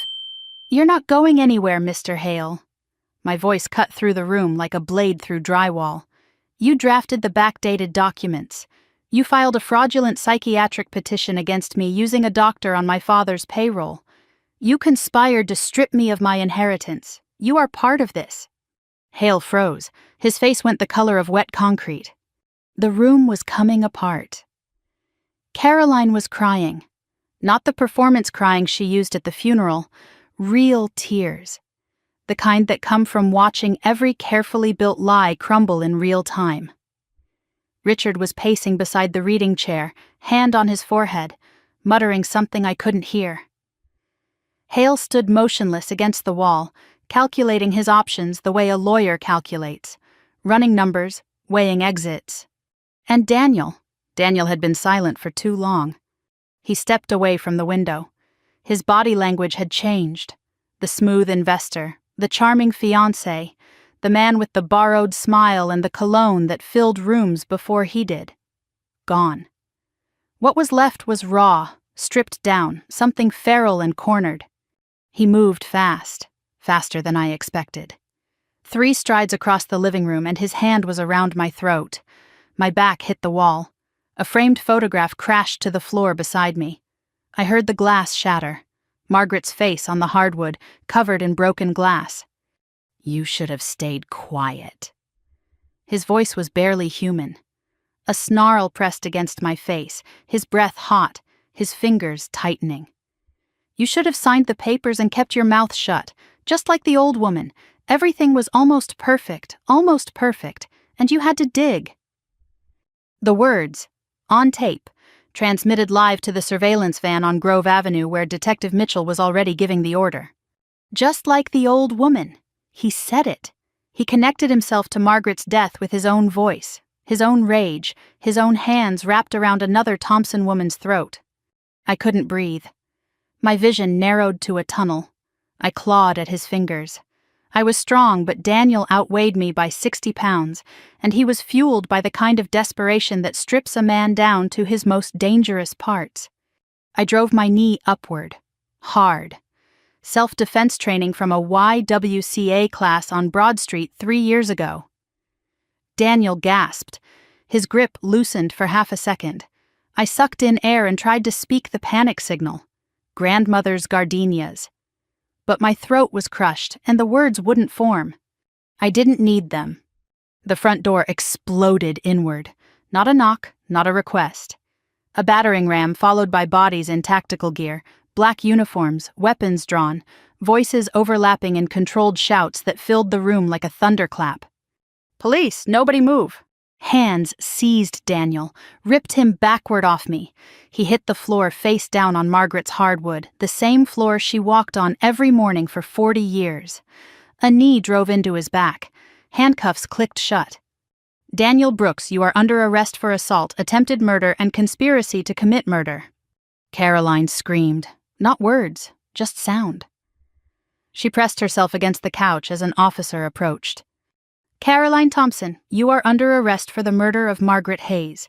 You have the right to remain silent." It wasn't, Daniel made me."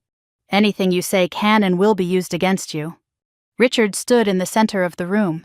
He hadn't moved. His face was ashen, emptied. The CEO posture was gone.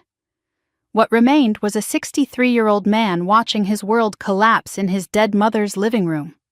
"Richard Thompson, you are under arrest for conspiracy to commit murder, accessory after the fact, and financial fraud." His voice was barely audible. "I want my lawyer!"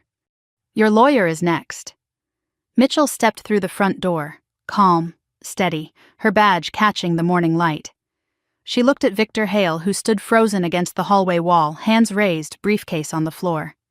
"Victor Hale, you're under arrest for conspiracy, fraud, and obstruction of justice." Hale's voice cracked. "I'll cooperate. I'll tell you everything."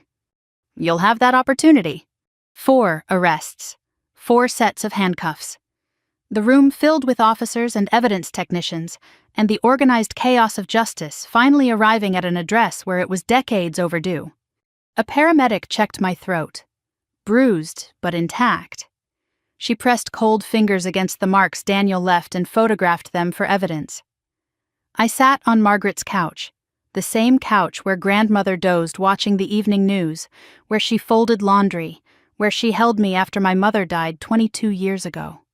They led Daniel out first, shouting, threats, promises of lawyers who would bury everyone. His watch caught the sunlight as they guided him into the squad car. Richard went next, silent, head down. He didn't look at me, didn't look at anyone, the man who built a company, a reputation, a family image, walking out of his mother's house in handcuffs without a single word. Victor Hale followed, cooperative, quiet, already calculating the plea deal that would save what was left of his career. Last, Caroline. 2 officers flanked her. She walked slowly through the living room, past Margaret's reading chair, past the photographs on the mantelpiece, past the ghost of every Sunday tea that was also a murder. At the door she stopped, turned, looked at me. No anger, no tears, something worse, recognition, like she was seeing her sister clearly for the first time in 34 years. "You don't understand," she said quietly. "You've never understood this family." I held her gaze, steady, the steadiest I'd ever held anything. "I understood, grandmother, that's enough." The door closed, the cars pulled away, sirens first, then silence. I stood alone in Margaret's living room. Shattered glass on the floor from the broken photograph. Daniel's cologne still hanging in the air like something that refused to leave. The recording device still transmitting softly under my collar. I looked down at my hands, then at the mirror in the hallway. Bruises were already forming on my throat, purple and dark against my skin, proof that it was real, all of it. On the mantelpiece, Margaret's photograph lay face up in the broken frame. Glass scattered around it like a small explosion. But her face was untouched, those sharp, steady eyes, that knowing half-smile, the look of a woman who trusted me to finish what she started. "I did it, grandmother, I finished it." The gardenias outside the front window were in full bloom. I could smell them through the cracked screen door. "Honest flowers," she always said. "You can't hide a gardenia." You couldn't hide the truth either. Not forever. Not from someone who knew where to look. VCU Medical Center. Emergency room. I sat on a hospital bed behind a thin blue curtain while a nurse photographed my throat. Deep purple bruises spread across both sides of my neck where Daniel's fingers had dug in. Swelling along the trachea, burst capillaries in both eyes from the pressure. I looked like someone had tried to strangle me, because someone had. A doctor checked my airway, told me to speak. My voice came out raw, scraped, 2 octaves lower than normal, like someone had dragged gravel across my vocal cords. "You're going to sound like this for a week or 2, she said. "Nothing's fractured, but the soft tissue damage is significant. Anti-inflammatories and a follow-up with ENT. I touched my throat, felt the heat of the bruises under my fingertips. 6 hours ago, these bruises were Daniel's hands. Now they were evidence. Photographed, measured, documented in a medical file that would be entered into court records and projected on a screen in front of a jury. Detective Mitchell arrived as the nurse finished. She carried 2 things, a cup of black coffee and a folder thick enough to tell me the investigation had moved fast in the hours since the arrests. She sat on the plastic chair beside the bed, handed me the coffee, no sugar, the kind of offering that says, "This is going to hurt, drink first." 4 arrests, 4 separate holding cells, 4 different lawyers already requesting meetings. She opened the folder. "And 3 pieces of new information you need to hear before the press gets hold of them." I wrapped both hands around the cup. The warmth helped. Everything else was about to get colder. When we executed the search warrant on Daniel Brooks's apartment in Short Pump, we found a second phone, Mitchell said. Burner, prepaid. Same model your grandmother used to record the voice memo, which is its own kind of irony. The phone contained text messages spanning 14 months, all to one person, Kristen Webb, 29 years old, paralegal at a law firm in Arlington, 2 hours north of Richmond. Mitchell read the messages, not verbatim, but close enough to feel every word like a blade. Daniel to Kristen, 11 months ago. The old woman's trust is worth millions. Once Caroline and I are married and the estate transfers, I'll have everything I need. 6 months, maybe less. Then I'm done here. Daniel to Kristen, 7 months ago. Caroline doesn't suspect anything. She thinks this is about us building a life together. She has no idea I'm building one with you. Daniel to Kristen, 3 months ago. The grandmother is getting weaker. It's working. By summer, I'll have the accounts transferred and we can start fresh. Mitchell turned the phone screen toward me. A photograph. Daniel and Kristen at a restaurant. Candles, wine. His arm around her shoulders. He was smiling. The same smile he wore at Margaret's funeral. The same smile he wore when he slid documents across my kitchen table. The same smile that never reached his eyes because there was nothing behind it to reach. He was going to take the money and leave Caroline, Mitchell said. He was using her. She poisoned her own grandmother for a man who was planning to abandon her the moment the checks cleared. My sister killed the woman who raised us for a man who never loved her. She destroyed our family for a fairy tale written by someone else, and in that fairy tale, Caroline was never the princess. She was the pawn. The cruelty of it didn't feel like irony. It felt like a second murder. Margaret was killed for money. Caroline was killed for love she thought was real but never existed. 2 women destroyed by the same man, and only one of them knew it. Mitchell turned to the second piece of information. Richard Thompson is talking, not confessing. He's too smart for that. But in the process of denying everything, he's contradicting himself on the record. Richard's story to his lawyer. He knew nothing about the poisoning. He only learned about the digoxin after Margaret's death. He simply helped Caroline manage the estate, and any financial irregularities were accounting errors. But the evidence from Daniel's apartment, Elena's testimony, and Victor Hale's cooperation told a different story entirely. Richard provided Caroline with Margaret's complete medical history, including the digoxin prescription. He obtained it by calling Dr. Calloway's office and impersonating a family care coordinator. Richard introduced Daniel to an offshore banking contact in the Cayman Islands. Wire transfer records showed Richard authorized the opening of the shell account where trust funds were funneled. Richard personally instructed Victor Hale on how to draft the backdated documents, the fraudulent power of attorney, and the psychiatric petition against me. In one email recovered from Hale's server, Richard wrote, "Mother won't live long enough to contest anything. Prepare the paperwork now." He didn't hold the poison, Mitchell said. But he built the machine. He designed the financial escape route, silenced the witnesses, and tried to destroy your credibility before you could speak. Your father was the architect of the entire conspiracy. The architect. There was that word again. My father built things his whole life, buildings, companies, reputations. And when his empire started crumbling, he built one last structure. A conspiracy designed to murder his own mother, rob his youngest daughter, and walk away clean. He was good at building things, just not the things that mattered. Mitchell delivered the third piece of information. The good news. The psychiatric evaluation petition has been dismissed. The judge threw it out this morning. Once Mitchell's team submitted evidence of Richard's conspiracy, including Victor Hale's cooperation agreement confirming the petition was fabricated as a legal weapon, the Richmond Circuit Court had no choice. The judge issued a 1-paragraph ruling. The petition filed by Richard Thompson was predicated on fraud and is hereby dismissed with prejudice. The petitioner is referred for potential contempt of court proceedings. With prejudice, meaning it could never be refiled. Richard's last legal weapon against me was gone. The cage he tried to build around my mind had collapsed before the door ever closed. "Your inheritance is secure," Mitchell said. "The amended will, the one Margaret hid in the desk, has been authenticated as the valid document. Hale's version has been flagged as fraudulent. You're the rightful co-beneficiary of the Hayes family trust." I nodded. I should have felt victorious. I felt hollow. The money was never the point. Margaret was the point. And Margaret was still dead.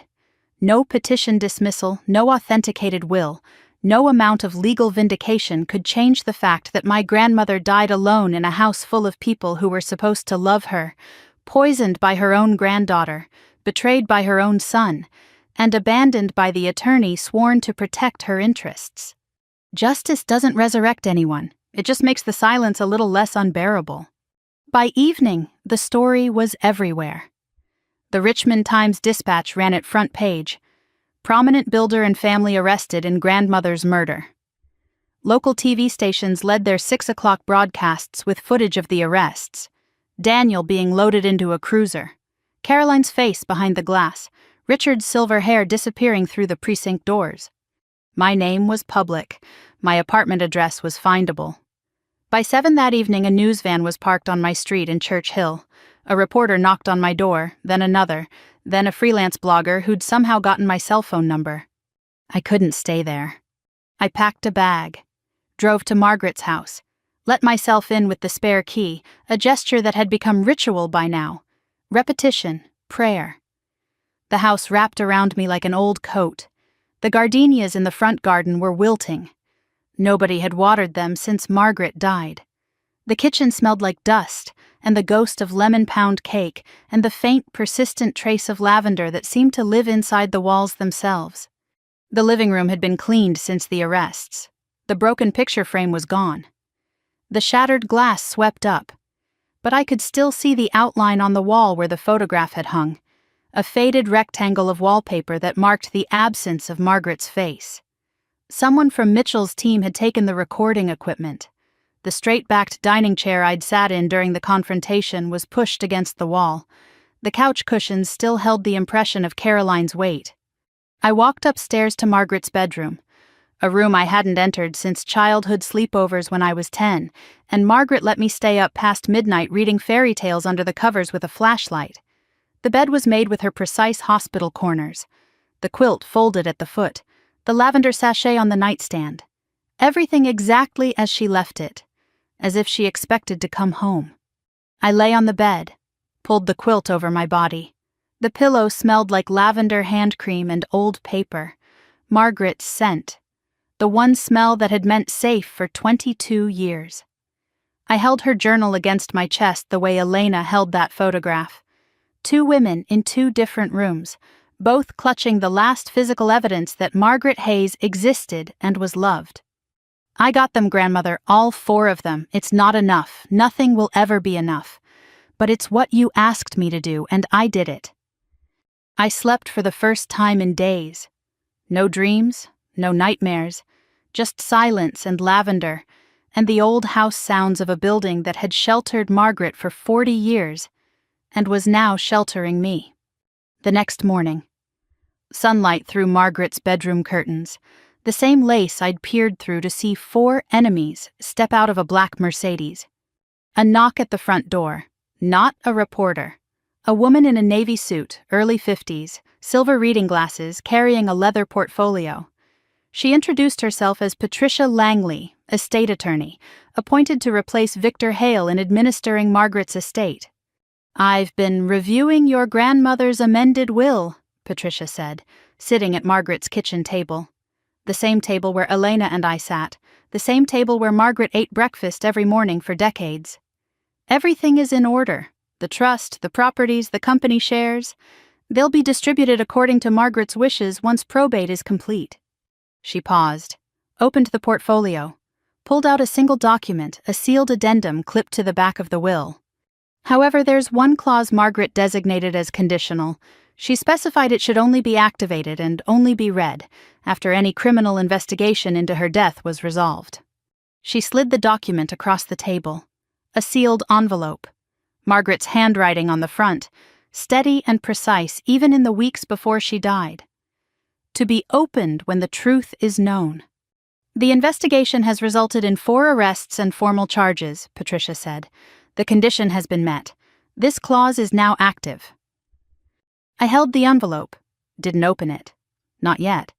The weight of it in my hands felt like holding one of Margaret's letters from childhood, the ones she sent me every birthday with a pressed gardenia petal inside. "What kind of clause is this?" Patricia shook her head. "I don't know. Margaret sealed it personally. She told me and only me that it contained her final wishes for the house. She said you would understand when the time came." I looked down at the envelope. Margaret's handwriting, the same hand that wrote in her journal every night, that signed the amended will, that held mine on the kitchen floor when I was 12 and the world was ending for the first time. Still one step ahead, still building something I couldn't see yet, still choosing me from a place I couldn't reach. I set the envelope on the kitchen table next to the lavender sachet I'd brought down from the nightstand. 2 objects from a dead woman who somehow still had more to say. Whatever was inside would have to wait. The truth was known, but it wasn't finished. There was still a trial. There were still 3 people who would stand before a jury and try to explain why an 82-year-old woman with a heart condition and a cup of chamomile tea had to die so they could keep the money she earned. The envelope could wait. Grandmother had been patient her entire life. The least I could do was honor that. 6 months after the arrests, I stopped getting out of bed. I thought catching them would fix it. I thought justice would feel like healing. It didn't. It felt like standing in a house where everyone I loved had either died or been arrested, and the silence was so loud it had a heartbeat. Margaret's house reflected what was happening inside me. The garden was dead. The gardenias she tended for decades had turned brown and brittle, their stems snapping when the wind pushed through them. The front porch where she sat every evening watching the sunset over the fan district was covered in unswept leaves. Inside was worse. Dishes in the sink, curtains drawn at noon, her reading lamp dark. I hadn't turned it on since I moved in. The green glass shade sat cold and dusty like the eye of something that had stopped seeing. I hadn't been to work in 3 months. My firm put me on indefinite leave. Compassionate, they called it. I called it exile. I couldn't concentrate, couldn't hold a pencil steady enough to draw a clean line, couldn't sit in a conference room without feeling Daniel's hands tighten around my throat. Every closed door was a trap. Every man's cologne was a warning. The nightmares came every night. The same loop, Daniel's face above me, his fingers closing. Margaret's voice on the voice memo playing on repeat, fragile and fierce, getting weaker with each cycle until it was just a whisper and then nothing. Some nights, the nightmare changed. Caroline pouring tea into a cup, Margaret's cup, then my cup, the tea turning the color of rust. I'd lost weight. My eyes were hollow. I hadn't answered my phone in 2 weeks. Margaret's garden was dying because I was dying. The house that was once full of life, lavender and gardenias and lemon pound cake and the tick of the grandfather clock, was becoming a mausoleum. And I was becoming its ghost. A Saturday morning. I was on the couch in the living room staring at the ceiling. I hadn't showered in 3 days. Margaret's journal was on the coffee table, closed. I couldn't open it anymore. Every page was a wound I'd already memorized. Someone knocked. Not the quiet knock of a reporter or the official knock of a detective. 3 sharp raps, impatient, familiar, refusing to be ignored. Avery Thompson, if you don't open this door in 10 seconds, I'm using the key under the flower pot. Margaret told me about it 3 years ago, and I've been sitting on that information like a responsible adult until right now. Nora Chen, 36, fellow architect at the firm. My only real friend outside of Margaret. The one person who always told me the truth even when the truth had sharp edges. Chinese-American, second generation, grew up in Fairfax. 5'4", wire-rimmed glasses. The energy of someone who treats every problem like a design challenge and refuses to believe any structure is beyond repair. I opened the door. Nora looked at me, took in the unwashed hair, the hollow cheeks, the t-shirt I'd been wearing for 3 days. She didn't flinch, didn't pity, didn't lecture. She walked past me into the kitchen, set 2 bags of groceries on the counter, and started cooking. "I'm making congee," she said. "My mom's recipe. You're going to eat it, then you're going to shower, then you're going to tell me everything. In that order." This is what Nora does. She builds things, food, structures, friendships. She approaches everything the same way, materials, plan, execution. I hadn't eaten a real meal in days. The smell of ginger and chicken broth filled the kitchen, and for the first time in weeks, Margaret's house smelled alive. We sat at Margaret's kitchen table. I ate. Then I talked. For 2 hours I told Nora everything. The digoxin, the pharmacy records, Elena in the apartment with the crucifix and the mattress on the floor. Richard's petition. Daniel's hands on my throat. The sealed will clause sitting in a drawer upstairs, still unopened. Nora listened without interrupting, the way a good architect listens to a client describe a building they can't quite see yet. When I finished, she set down her spoon. "You did the hardest thing anyone in your family has ever done. You told the truth. Now you need to survive telling it one more time in court." Nora insisted I see a therapist, made the appointment herself, drove me there. Dr. Gabrielle Santos, trauma specialist, mid-50s. Her office was in a converted Victorian on Floyd Avenue. Warm colors, plants in every corner, a couch that felt like it had absorbed 1,000 confessions and never judged a single one. She had the calm authority of a woman who'd walked through other people's darkness for 30 years and still believed in light.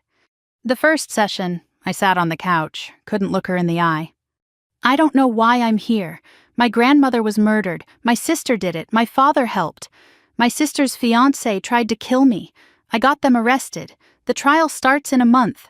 I should feel strong. I feel like I'm disappearing."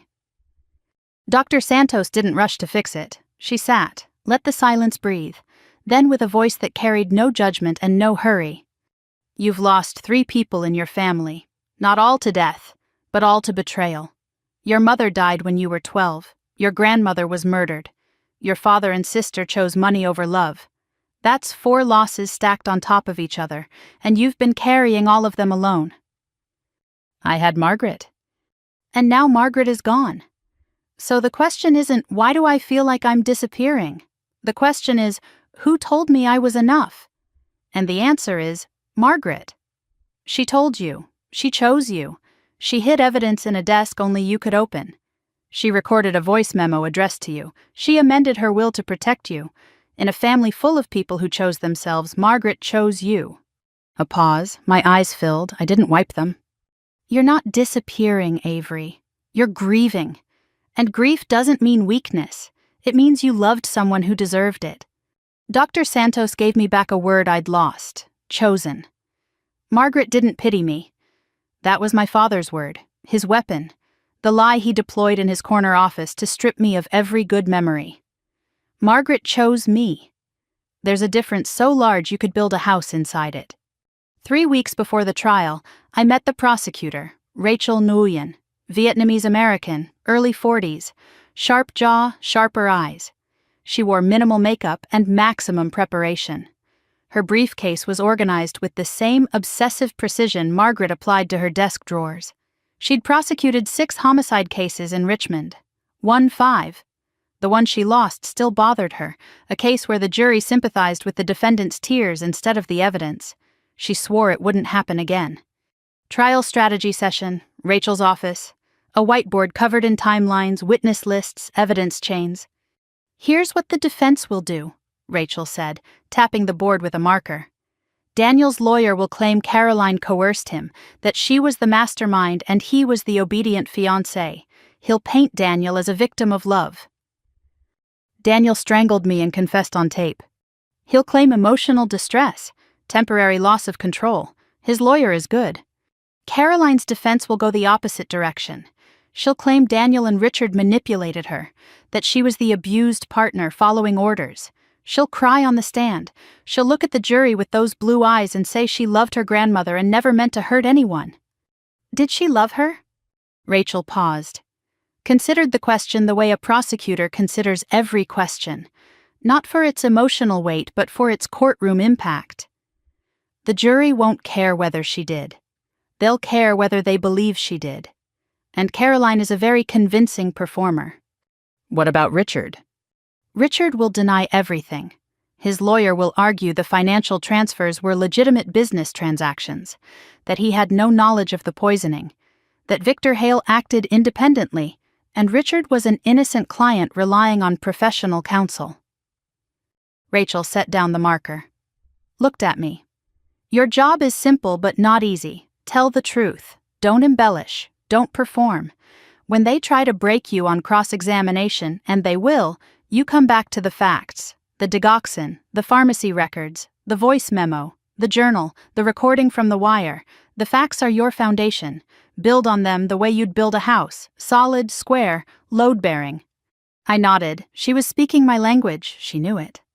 2 weeks before the trial, my phone rang. Elena Ruiz. Avery.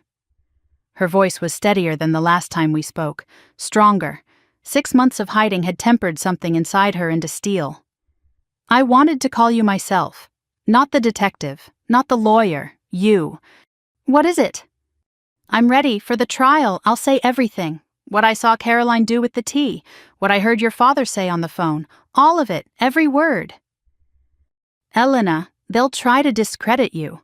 The defense will bring up your immigration status.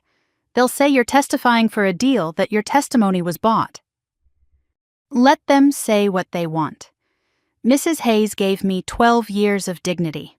She treated me like family when my own family was an ocean away. She deserved better than what they did to her. I owe her the truth. A pause. And the truth doesn't have an expiration date. Elena had spent 6 months in a small apartment, hiding from a threat that turned out to be a bluff. She'd lost her home, her employer, her sense of safety, and she was ready to walk into a courtroom and face the people who'd tried to silence her. Margaret chose well when she told me to find Elena. Elena Ruiz was the bravest person in this entire story. She'd just been invisible the whole time. The week before the trial, I stepped onto Margaret's front porch. The dead gardenias stared back at me, brown stems, dry soil, petals scattered on the walkway like confetti at a funeral nobody wanted to attend. I walked to the garden shed, found Margaret's tools. Pruning shears, trowel, watering can, a pair of gardening gloves worn soft at the fingertips from decades of use. I put on the gloves. Her hands were smaller, but the fabric stretched to fit. The leather still smelled like her. Soil and lavender and the particular warmth of a woman who believed that anything could grow if you gave it enough patience. I spent the afternoon clearing the dead growth, turning the soil, watering. I couldn't bring the gardenias back. They were gone. But I planted new ones. 3 bushes. White blooms that wouldn't flower until summer. An act of faith in a future I couldn't yet see but was choosing to build anyway. Nora stopped by, saw me in the garden, dirt on my knees, sweat on my forehead, Margaret's gloves on my hands. You're gardening. I'm rebuilding. She smiled, sat on the porch steps, watched me work, didn't say another word. She didn't need to. Some things you rebuild with your hands, not your mouth. The night before the trial. I stood in front of the full-length mirror in Margaret's bedroom. I was wearing the black dress I bought for the funeral, the one from the consignment shop on Carey Street. The same dress I wore the day I first noticed Caroline's necklace, the ransacked study, the whispered conversation about things that weren't supposed to be heard. I buttoned the collar, adjusted the sleeves, looked at myself. My eyes were clear. The hollows in my cheeks had filled slightly. Nora's cooking, Dr. Santos's quiet questions, the garden's fresh air. I wasn't healed. I wouldn't be healed for a long time, maybe not ever completely. But I was standing. And standing was enough. I touched the fading scar on my throat, the last visible trace of Daniel's hands. Pale now, almost invisible unless you knew where to look. I would always know where to look. Some scars aren't reminders of weakness. They're proof you survived someone who thought they could silence you. Tomorrow morning I was going to walk into a courtroom and tell a room full of strangers how my sister murdered my grandmother with chamomile tea and crushed heart medication. I was going to look Caroline in the eye and say words that would put her in prison for decades. And I was going to do it wearing the same dress I wore to grandmother's funeral, because this wasn't a second burial. This was a resurrection. I turned off the bedroom light. Margaret's lavender scent wrapped around me in the dark. The grandfather clock ticked downstairs, steady and patient, the way it had ticked every night of Margaret's life in this house. I'm not burying you again, grandmother. Tomorrow, I bury the silence. Richmond Circuit Court. A Monday morning in October, 6 months and 3 weeks after Margaret Hayes was buried in Hollywood Cemetery. I read the courthouse the way I read every building. Neoclassical facade. Limestone columns stained gray by a century of weather. Bronze doors heavy enough to require both hands. Inside, marble floors amplified every footstep into something ceremonial. This building was designed to make people feel small. Today it was the largest room I'd ever entered. Every seat was taken. Local media in the front row. Reporters, 2 TV crews, a podcaster covering Virginia true crime. Behind them sat neighbors from the Fan District, church friends from St. Andrew's Episcopal, former employees from Thompson and Locke who'd lost their jobs when the company collapsed. Elena Ruiz sat in the 3rd row. Nora Chen beside her. 2 women who had never met before this case, sitting shoulder to shoulder in the kind of solidarity that doesn't need introduction. 3 defendants at the defense table. Daniel Brooks, Caroline Thompson, Richard Thompson. 3 separate defense attorneys. 3 different strategies designed to point blame at anyone other than their own client. Victor Hale sat at the prosecution's table, cooperating witness. His plea deal signed, his legal career finished. Daniel had lost weight. Jail had stripped the polish the way sandpaper strips lacquer. No charcoal suit, no expensive watch. Orange jumpsuit, shackled ankles, wrists resting flat on the table. The smile was gone. Whatever had lived behind it was gone too. Caroline was thin. Her hair had grayed at the temples in 6 months, a startling change that made her look a decade older. She wore a simple dress, no designer label, no pearl necklace. Margaret's necklace, the one she'd worn to the funeral, had been seized as evidence. Without it, her neck looked bare and exposed, like a wall stripped of its last painting.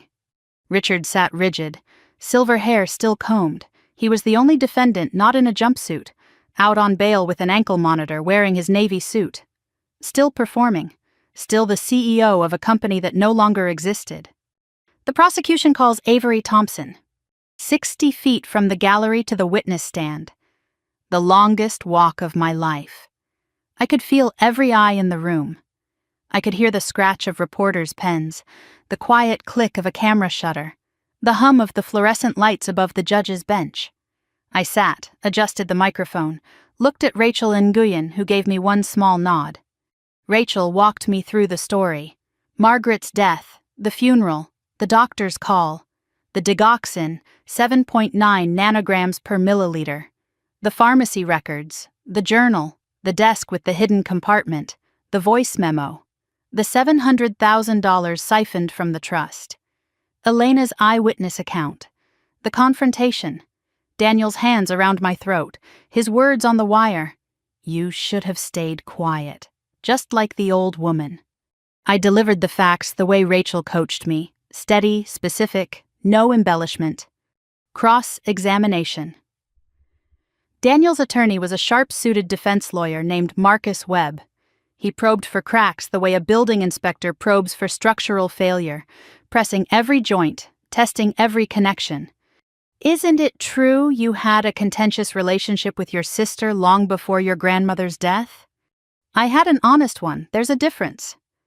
You went to the police with suspicions before any formal evidence existed. Isn't it possible you were seeking revenge against a family that excluded you? I went to the police because a doctor told me my grandmother's blood contained 4 times the safe level of a heart medication she'd been prescribed for years. That's not revenge. That's arithmetic. A murmur moved through the gallery. Rachel suppressed a smile. The defense tried to rattle me, tried to paint me as bitter, paranoid, delusional, the same portrait Richard had tried to build with his psychiatric petition. But the petition had been dismissed with prejudice, and the word delusional doesn't land the same way when the woman saying it has bruises on her throat documented in a medical file, and a grandmother's voice on a recording saying, "Don't trust your father." I held because of Margaret, because of Elena, because of Nora and Dr. Santos, because the truth doesn't need performance. It just needs a steady voice and a woman willing to use it. The prosecution calls Elena Ruiz. Elena walked to the stand in a simple blue dress I'd helped her pick out. Her hands were clasped in front of her. She was trembling, but her chin was up. The courtroom saw a small woman, a housekeeper, an immigrant. The defense had already positioned her as unreliable, a witness testifying in exchange for immigration benefits. Elena dismantled that narrative in 5 minutes. She spoke slowly, precisely, in accented English that carried 12 years of devotion to a woman she loved like a mother. Every Sunday, Miss Caroline brought a tin of loose-leaf chamomile. She prepared it herself, never let me touch it. One Sunday in February, I was in the pantry. The door was open 3 inches. I saw her open a small plastic bag. She tapped a white powder into the teapot, stirred it with a silver spoon. Then she hid the bag in her purse and carried the tray to Mrs. Hayes. That evening, Mrs. Hayes was sick, vomiting, confused. She said the tea tasted like pennies. I helped her to bed. I told her what I saw. She closed her eyes for a very long time. Then she said, "I was afraid of that." She cried that night. I heard her through the wall. 2 weeks before Mrs. Hayes died, I was cleaning the living room late at night. Mr. Thompson was in the kitchen on the phone. He said, Elena paused, swallowed, steadied herself. He said, "Mother won't have time to change anything. It's already been arranged." Caroline's attorney objected. Hearsay. The judge overruled. Elena was testifying to what she directly heard, not what was reported to her. Elena looked at the jury. 12 faces, 12 strangers who had never met Margaret Hayes and were now carrying the weight of her death. Mrs. Hayes saved my life. She gave me a home and treated me like her own daughter. I promised her I would tell the truth. I'm keeping that promise. Dr. Robert Calloway took the stand next. 20 years as Margaret's physician. His testimony was clinical, authoritative, and quietly devastating. He explained digoxin, a cardiac glycoside derived from the foxglove plant. At therapeutic doses, it regulates heart rhythm. At toxic levels, it triggers fatal arrhythmias indistinguishable from natural cardiac events. The perfect poison for an elderly patient with a known heart condition, he said. The symptoms of poisoning, fatigue, confusion, nausea, visual disturbances mirror the symptoms of aging. No one questions it until it's too late. Margaret's blood level at death, 7.9 nanograms per milliliter, nearly 4 times the upper therapeutic limit. This concentration is not achievable through prescribed dosing. Someone was supplementing her intake, consistently, over months. Rachel entered the physical evidence, Margaret's journal. She read 3 entries aloud, and the courtroom went silent in the particular way a room goes silent when a dead woman's words are more alive than anyone breathing in it. The pharmacy records, 9 refills, 3 pharmacies, Caroline's signature. Each receipt projected on a screen beside the witness stand. The voice memo. Rachel played it through the courtroom speakers. Margaret's voice, weak and trembling and fierce, filled the room the way a hymn fills a cathedral. Don't trust your father. Don't trust Caroline. She visits every week, and every week I get weaker. Find Elena. I love you, Avery. You were always the strong one. You just didn't know it yet. Several jurors looked away. A woman in the gallery pressed her hand over her mouth. Elena, in the 3rd row, bowed her head and wept silently. Nora put her arm around Elena's shoulders. The confrontation recording. Daniel's voice, captured through the microphone sewn into my collar. You should have stayed quiet, just like the old woman. Everything was almost perfect. The recording ended. The courtroom sat in 4 seconds of absolute silence before the judge called for recess. After the break, Rachel called her final witness, Victor Hale. Hale took the stand in a gray suit, no tie, diminished. A man who spent 30 years building a legal career and was now taking it apart 1 sentence at a time to save himself from a cell. His plea deal, full cooperation in exchange for a suspended sentence and disbarment. He would never practice law again. But he wouldn't go to prison. Rachel walked him through it. Did you draft the backdated power of attorney documents? Yes. At whose direction? Richard Thompson's. Did you file the psychiatric evaluation petition against Avery Thompson? Yes, Richard instructed me to. He said, and I'm quoting, "We need her declared incompetent before she starts asking questions." A murmur. Richard's attorney objected, overruled. Were you aware of the financial transfers from the Hayes Family Trust to Thompson and Locke Construction? I facilitated them. I created the shell account structure Richard used to move the funds. He provided the account numbers. I prepared the paperwork. Did Richard Thompson know that Margaret Hayes was being poisoned? Hale paused, looked down at his hands, then looked directly at Richard across the courtroom, the way a man looks at someone he's about to destroy. Yes, he knew. He told me, 3 months before Margaret died, "Mother won't live long enough to contest anything. Prepare the paperwork now." Those were his exact words. I wrote them down because I knew even then that someday someone would ask. Richard's attorney erupted. "Objection! This is hearsay and manufactured testimony from a cooperating witness who—" "Overruled." The judge's voice was a blade. Richard stared at Hale across the courtroom. The look of a man who hired a builder and watched him set the building on fire. Richard's defense attorney, a white-haired veteran named Caldwell Price, attempted damage control. Put Richard's denial on the record. His client had no knowledge of the poisoning. The financial transfers were legitimate business transactions. Hale was lying to reduce his own sentence. But the evidence was a wall. Emails from Hale's server in Richard's own words. The offshore account opened with Richard's authorization. The psychiatric petition designed to silence his youngest daughter before she could speak. Wall after wall after wall. And Caldwell Price had nothing left but a man in a navy suit insisting the walls weren't his. I watched my father from the gallery. For a moment I saw him as he used to be. Tall, silver-haired, commanding.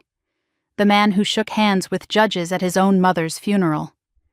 Now he sat at a defense table while his mother's voice echoed from a dead woman's phone recording, and the walls he'd spent a lifetime building were collapsing around him in front of cameras and reporters and 12 strangers who would decide his fate.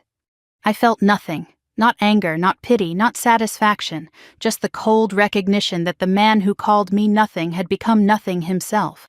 The judge called for end of proceedings. Tomorrow, closing arguments, victim impact statements, jury deliberation.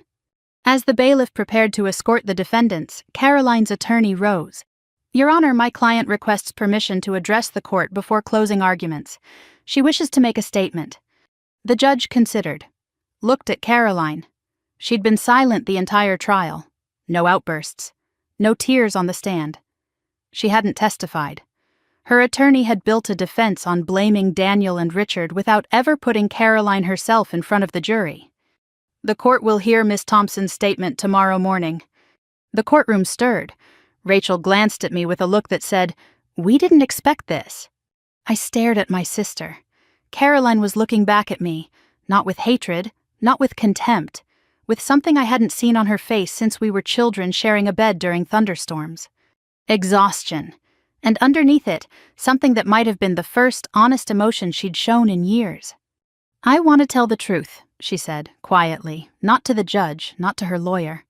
"To me." The bailiff took her arm. She stood, walked toward the side door. The courtroom emptied. I sat in my seat and listened to the marble walls hold the echo of Margaret's voice memo the way a cathedral holds a hymn long after the choir has left. Tomorrow my sister would speak, and I had no idea what she was going to say. Tuesday morning. The courtroom was more crowded than the day before. Word had spread that Caroline Thompson intended to speak. Standing room only. The judge warned the gallery at the start. Silence will be maintained, or the room will be cleared. Caroline rose from the defense table. Her attorney placed a hand on her arm, a last attempt to stop what he knew was about to end his case. She shook him off. She walked to the front of the courtroom, didn't go to the witness stand, stood in the open space between the defense table and the judge's bench, a no-man's land where the choreography of law gives way to something more primal. She was barely recognizable. 6 months in Richmond City Jail had dismantled the Caroline I grew up with. The blonde highlights were gone, replaced by dark roots and silver temples pulled into a flat ponytail. She'd lost 30 pounds. No designer dress. A gray jail-issued blouse and dark slacks. No jewelry, no pearl necklace, no mask. She didn't look at her attorney, didn't look at Daniel, didn't look at Richard. She looked at the jury, then at me, then she spoke. "I poisoned my grandmother." The courtroom inhaled, not gasps, something deeper, a collective breath held by 200 people at the same time. Every Sunday for 6 months I brought her tea, chamomile, her favorite. I crushed her digoxin tablets into powder and stirred them into the pot before I carried it to her chair. I watched her drink it. I watched her get weaker. I watched her forget words, lose her balance, call me by my mother's name, and I came back the next Sunday and did it again." Her hands were shaking. She gripped the edge of the table beside her to steady them. "I'm not going to stand here and tell you I didn't know what I was doing. I knew. I'm not going to tell you I was forced. Nobody held a gun to my head." Another pause. Longer. She swallowed hard enough that I could see her throat move from 20 feet away. "But I am going to tell you who taught me that money was more important than people." She turned her head toward Richard. "My father. He raised me to believe our family's reputation was everything. That weakness was unacceptable. That loyalty meant protecting the name, not the person.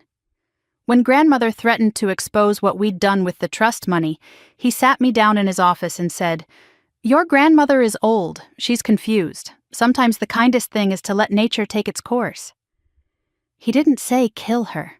He didn't have to. He'd been training me my whole life to hear what he meant without him saying it." She turned to Daniel. Her eyes were dry now, past tears, past the place where tears come from. "And Daniel told me we were building a future together, that after grandmother was gone and the money was secured, we'd be free. I believed him. I was stupid enough to believe a man who was already spending our future on someone else." Richard Thompson stood. His chair scraped against the marble with a sound that cut through the room. "That is a lie." His boardroom voice filled the courtroom at full volume. "I never told her to do anything. She acted on her own. I had no knowledge of the poisoning. None." His attorney grabbed his arm. "Richard, sit down." "She's lying to save herself." He pointed at Caroline, his finger shaking. "She killed my mother and now she's blaming me?" "Order." The judge's gavel cracked 3 times. "Mr. Thompson, sit down or you will be removed." 2 bailiffs moved toward Richard. He stood rigid for 3 seconds, face crimson, veins visible in his neck, before his attorney pulled him back into his seat. Caroline watched her father's outburst without flinching. When silence returned, she spoke quietly, aimed at the jury, not at Richard. "He's doing right now what he's always done, performing, denying, rewriting the story so he's the hero. He's been doing it my whole life. The difference is this time there's a recording, and an email, and a witness who heard him say those words himself." She turned back to the jury. Whatever composure she had left, she gathered like a woman picking up the last pieces of something shattered. "I'm not asking for mercy. I don't deserve it. I killed a woman who baked me chocolate cake on my birthday every year until I was 35. I killed a woman who kept every drawing I ever made as a child in a box under her bed. I killed the only person in my family who ever loved any of us without conditions." Her voice dropped. "I did it for money I'll never touch, for a company that's bankrupt, for a man who was planning to leave me, and for a father who just stood up in this courtroom and called me a liar rather than admit he was part of it." She looked at me. Sister to sister. The same eyes, our mother's eyes, meeting across a courtroom where our grandmother's murder had been laid open for strangers to judge. "I have nothing left to offer except the truth. And the truth is, I did it. I knew it was wrong. And if I could go back to that first Sunday and pour that tea down the drain instead of carrying it to grandmother's chair, I would trade every dollar, every share, every year of my father's approval to do it." She sat down. The courtroom was silent for 6 full seconds. I counted them. "The prosecution invites Avery Thompson to deliver her victim impact statement." I stood. Walked to the front of the courtroom.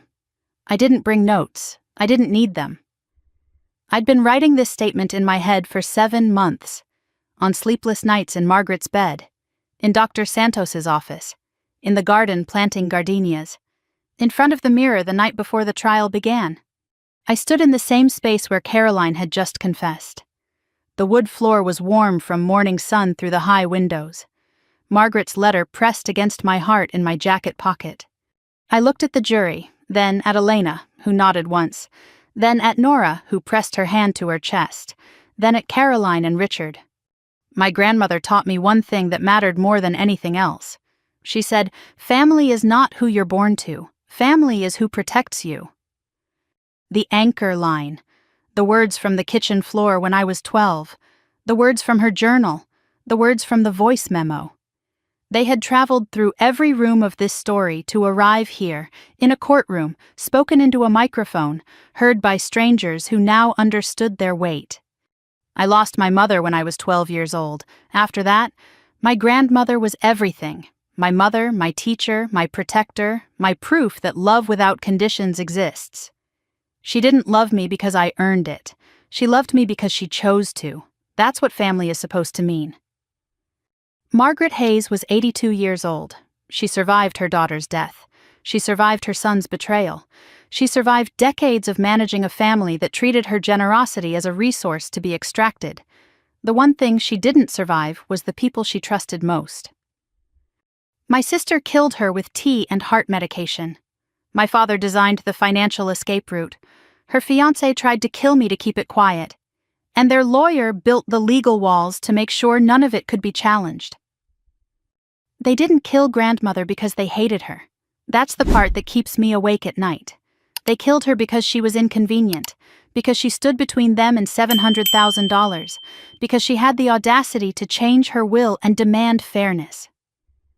My grandmother died for $700,000 and the truth. Today, she gets the truth.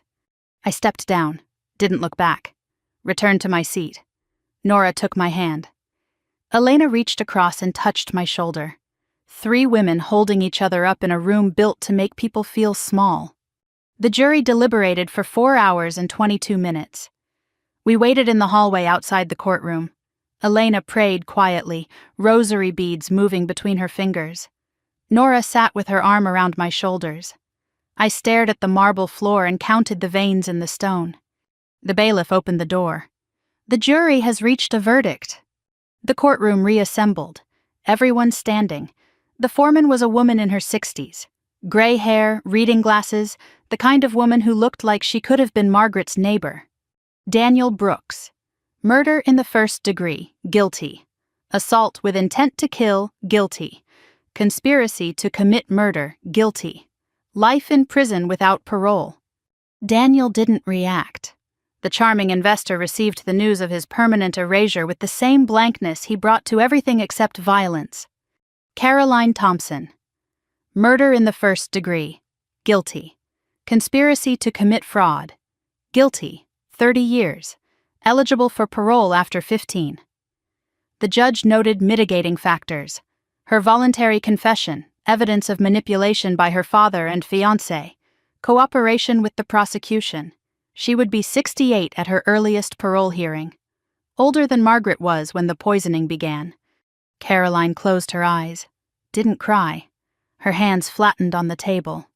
Richard Thompson. Conspiracy to commit murder, guilty. Financial fraud, guilty. Obstruction of justice, guilty. 5 years suspended. 10 years supervised probation. Full restitution of misappropriated funds. Loss of all interest in Thompson and Locke Construction.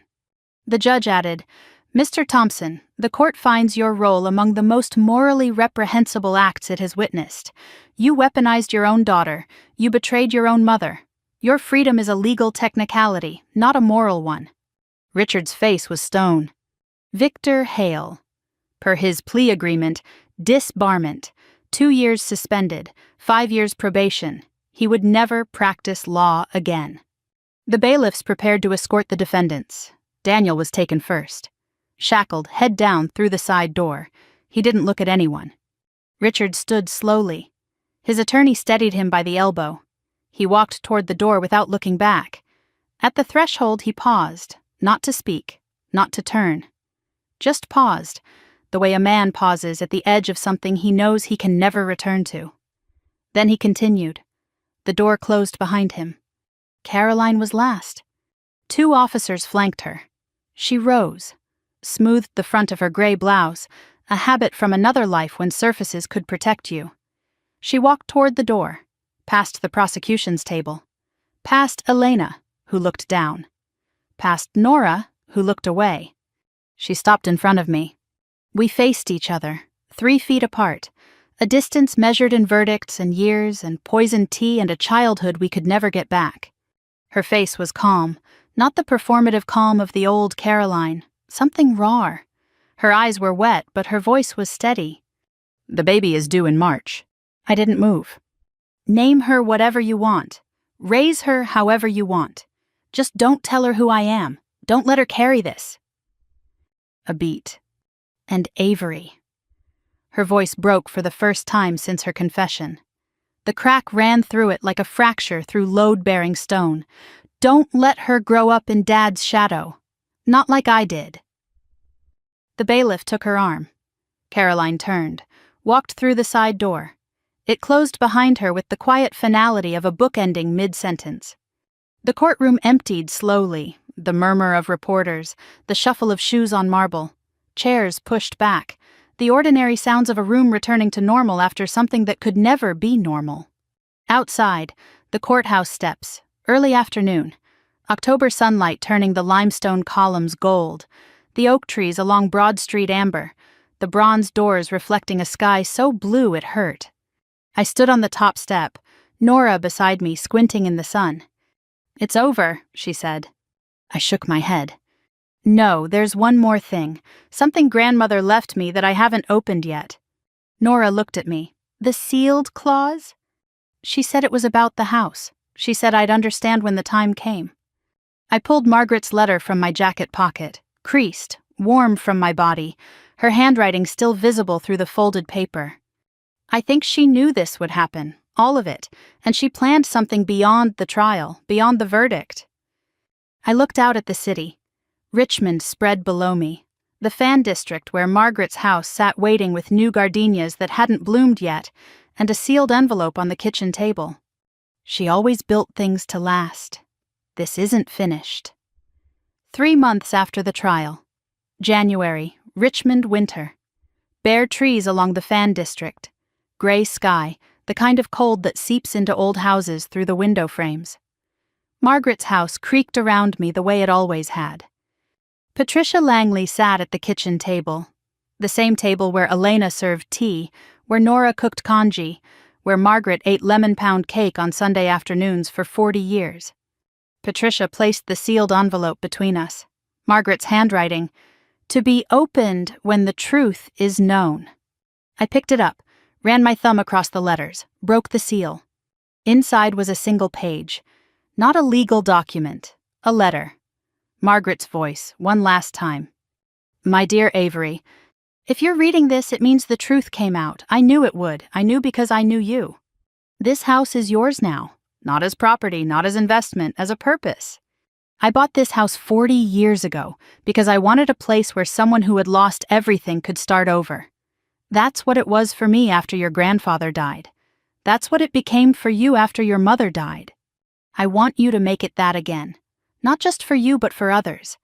There are children in this city who have lost their mothers, their families, their belief that anyone will protect them. You were one of those children. You know what it feels like. And you know what it feels like when one person, just one, says, 'I see you. You matter. You're not alone.' Build something, Avery. You're an architect. This is what you were made for, not buildings, foundations. All my love always, Margaret." I folded the letter, pressed it against my chest the way I'd held the journal, the voice memo phone, every piece of her I'd been carrying since the funeral. "She didn't leave me a house," I said to Patricia. "She left me a blueprint." February. A social worker from the Virginia Department of Social Services called. Caroline gave birth to a girl on March 2nd, 3 weeks early, at the Virginia Correctional Center for Women. Healthy, 6 pounds, 4 ounces, dark hair. She looked like Margaret. Both biological parents incarcerated. Under Virginia law, the child would enter the foster care system within 72 hours, unless a family member filed for kinship custody. I was the only eligible relative. Richard was deemed unfit, nobody else. "You have no obligation, Ms. Thompson. The system will provide—" The system. I knew what the system meant. I'd designed transitional housing for children aging out of foster care. I'd seen the numbers. I knew where those stories end. 2 voices in my head during the days that followed. Nora, on the phone. "You don't owe Caroline anything. You've given enough. You've lost enough. Nobody would blame you for saying no." Dr. Santos in session. "The child didn't choose her parents. She didn't choose the circumstances of her birth. The question isn't what Caroline deserves. The question is what the child needs. I sat in Margaret's reading chair, the quilt on my lap, the letter in my pocket, the house around me, the house Margaret turned into a purpose. And Margaret's voice, from the kitchen floor 22 years ago, from the journal, from the voice memo, from the courtroom, from the sealed letter. The same words carried through every room of this story, like a thread stitched through the spine of a building. Family is not who you're born to. Family is who protects you. I picked up the phone, called the social worker. I'll take her. March 15th. I brought the baby home. Nora was there, Elena was there, living in the guest cottage since the trial. Not as employment, as family. We stood in the living room, the same room where Daniel confessed. Where Margaret's photograph fell and shattered. The photograph had been reframed, new glass, same picture. Those sharp, warm eyes watching from the mantelpiece. I held the baby, looked at Margaret's face in the frame. Her name is Margaret. Elena crossed herself. Nora wiped her eyes. Little Margaret yawned, stretched one tiny fist toward the light coming through the window, the same light that fell on her great-grandmother's reading chair every afternoon for 40 years. I want to tell you what happened after that, not in detail, in flashes, the way you remember a life when you look back at it from a distance. Year 1. I redesigned the ground floor of the house, opened the front 2 rooms as a drop-in center for at-risk teenagers, kids in foster care, kids aging out of the system, kids who needed a safe place after school, and someone who'd listen. I called it the Hayes House. Elena ran the kitchen. Nora designed the sign for the front door. Year 3. Little Margaret took her first steps in the garden. The gardenias I planted after the trial had grown thick and tall, white blooms every summer. She toddled between the bushes, reaching for petals with fat fingers. I photographed the moment, framed it, put it on the mantelpiece beside the original. Year 5. I received a letter from Caroline, prison stationery, careful handwriting. Is she healthy? Is she happy? Does she like chocolate cake? Grandmother always made me chocolate cake. I wrote back. 1 paragraph. She's healthy, she's happy, she loves chocolate cake. I didn't write more, not yet. Year 7. The Hayes house expanded. I converted the second floor into transitional bedrooms for teenagers who needed temporary housing. A local foundation provided funding. The Richmond Times-Dispatch ran a profile. Architect turns grandmother's home into sanctuary for at-risk youth. Margaret would have clipped the article and stuck it to the refrigerator with a magnet. Year 10. Little Margaret was 10. Quiet, observant, kind. She had her great-grandmother's sharp eyes and my architect's hands. She built model houses out of popsicle sticks and cardboard and asked me about her mother once. I told her the truth. Age-appropriate, careful, honest. Your mother made a terrible mistake. She's paying for it, but she loved you enough to ask someone she trusted to take care of you. Margaret thought about it for a long time. Then, she trusted you? I said yes. She nodded. Then I trust you too. Year 15. Margaret was 15. Tall, dark-haired, her great-grandmother's cheekbones. She volunteered at the Hayes house on weekends, helped younger kids with homework, organized the pantry, planted gardenias in the garden every spring. She knew the full story by then. I told her on her 13th birthday, all of it, the digoxin, the tea, the trial, the desk with the hidden compartment. She listened without interrupting. When it was over, she looked at me and said something I will carry for the rest of my life. Great-grandmother Margaret built the desk with a secret because she trusted you to find it. You built this house with a secret too. You hid love inside it. A Saturday in October, 15 years after the sentencing. Caroline was released on parole, 64 years old, hair completely white, thin, weathered, carrying a plastic bag with her belongings through a chain-link gate. I drove to the correctional facility alone, didn't bring Margaret, not yet. Caroline saw me, stopped, 10 feet apart, the same distance as the courtroom but without the bailiffs and the judge and the jury. Just 2 sisters on opposite sides of a line, only one of them had crossed. I didn't hug her, didn't reach out. I opened the passenger door and stepped back. Get in. We drove in silence. Richmond appeared through the windshield. The James River, the church steeples, the Fan District oaks turning gold. Where are we going? She asked. Home. Dinner at Margaret's kitchen table, 3 place settings. I cooked the meal myself. Roast chicken, green beans, cornbread, lemon pound cake. Margaret's recipes, everyone. Elena helped with the pound cake before going home for the evening. She wanted to give us space. Little Margaret came downstairs, 15, tall, dark hair, sharp eyes. She stood in the kitchen doorway and looked at Caroline, the woman she'd seen only in photographs and heard about only in careful, honest conversations. Caroline's breath caught. Her hand went to her mouth. She looks like grandmother. That was the point. After dinner, little Margaret went upstairs. The kitchen was quiet. 2 sisters at a table where their grandmother once sat. Caroline held a cup of chamomile tea. The bitter irony not lost on either of us. Her hands trembled around the ceramic. Do you forgive me? I took a long time to answer. Looked at the kitchen window, the garden outside, white gardenias glowing under the porch light, the garden that died and was replanted, the house that held a murder and now holds a sanctuary. I choose to forgive you, not because you deserve it, not because the pain is gone, not because what you did can be undone. I looked at her. I forgive you because grandmother taught me that holding on to poison is just another way of drinking it, and this family has had enough poison. A pause. But forgiveness isn't trust, Caroline. Trust is built. You want to be part of Margaret's life. You earn it, day by day, year by year, the way grandmother earned my love, by showing up, by telling the truth, by protecting instead of taking.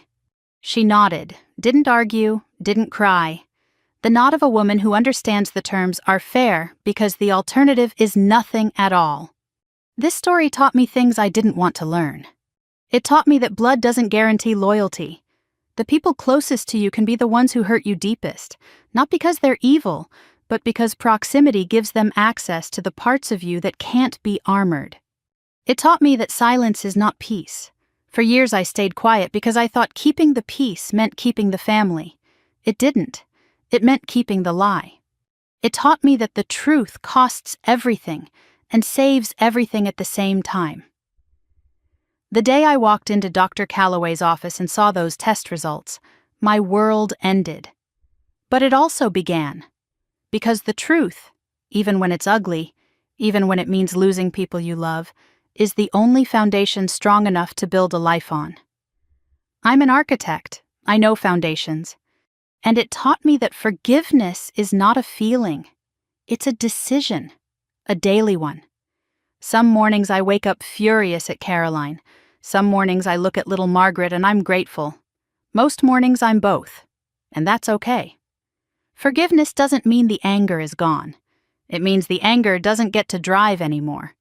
My grandmother died because her family chose money over love. But her legacy, the house, the trust, the garden, this girl who carries her name, that legacy says the opposite. It says love wins. Not easily, not quickly, not without scars. But it wins. I told you this story because I needed to tell it. But I also told it because I know that some of you are living inside your own version of it right now. Maybe your family treats you like you don't matter. Maybe someone you trusted took something that wasn't theirs. Your money, your dignity, your voice. Maybe you've been told you're crazy for questioning things that don't feel right. Maybe you've been silent for so long you've forgotten what your own voice sounds like. I want you to hear me. You are not crazy, you are not weak, you are not alone, and the truth, your truth, matters. If this story touched something in you, I'd love to hear about it. Leave me a comment. Tell me, would you have forgiven Caroline? Would you have taken the baby? What would Margaret have done? I read every single comment, and some of the most powerful stories I've ever heard have come from people just like you, sitting in their living rooms, watching this video, and finally saying out loud what they've been carrying for years. Share this with someone who needs to hear it today. A friend, a sister, a mother, anyone who's been made to feel small by the people who were supposed to make them feel safe. And if you want to stay with me, If you want more stories about people who refused to stay silent, people who fought back, people who chose truth over comfort, hit that subscribe button. I'll be here, just like Margaret was there for me. Because family isn't who you're born to. Family is who protects you. And right now, this channel, this community, that's family too. This story is fictionalized for dramatic effect.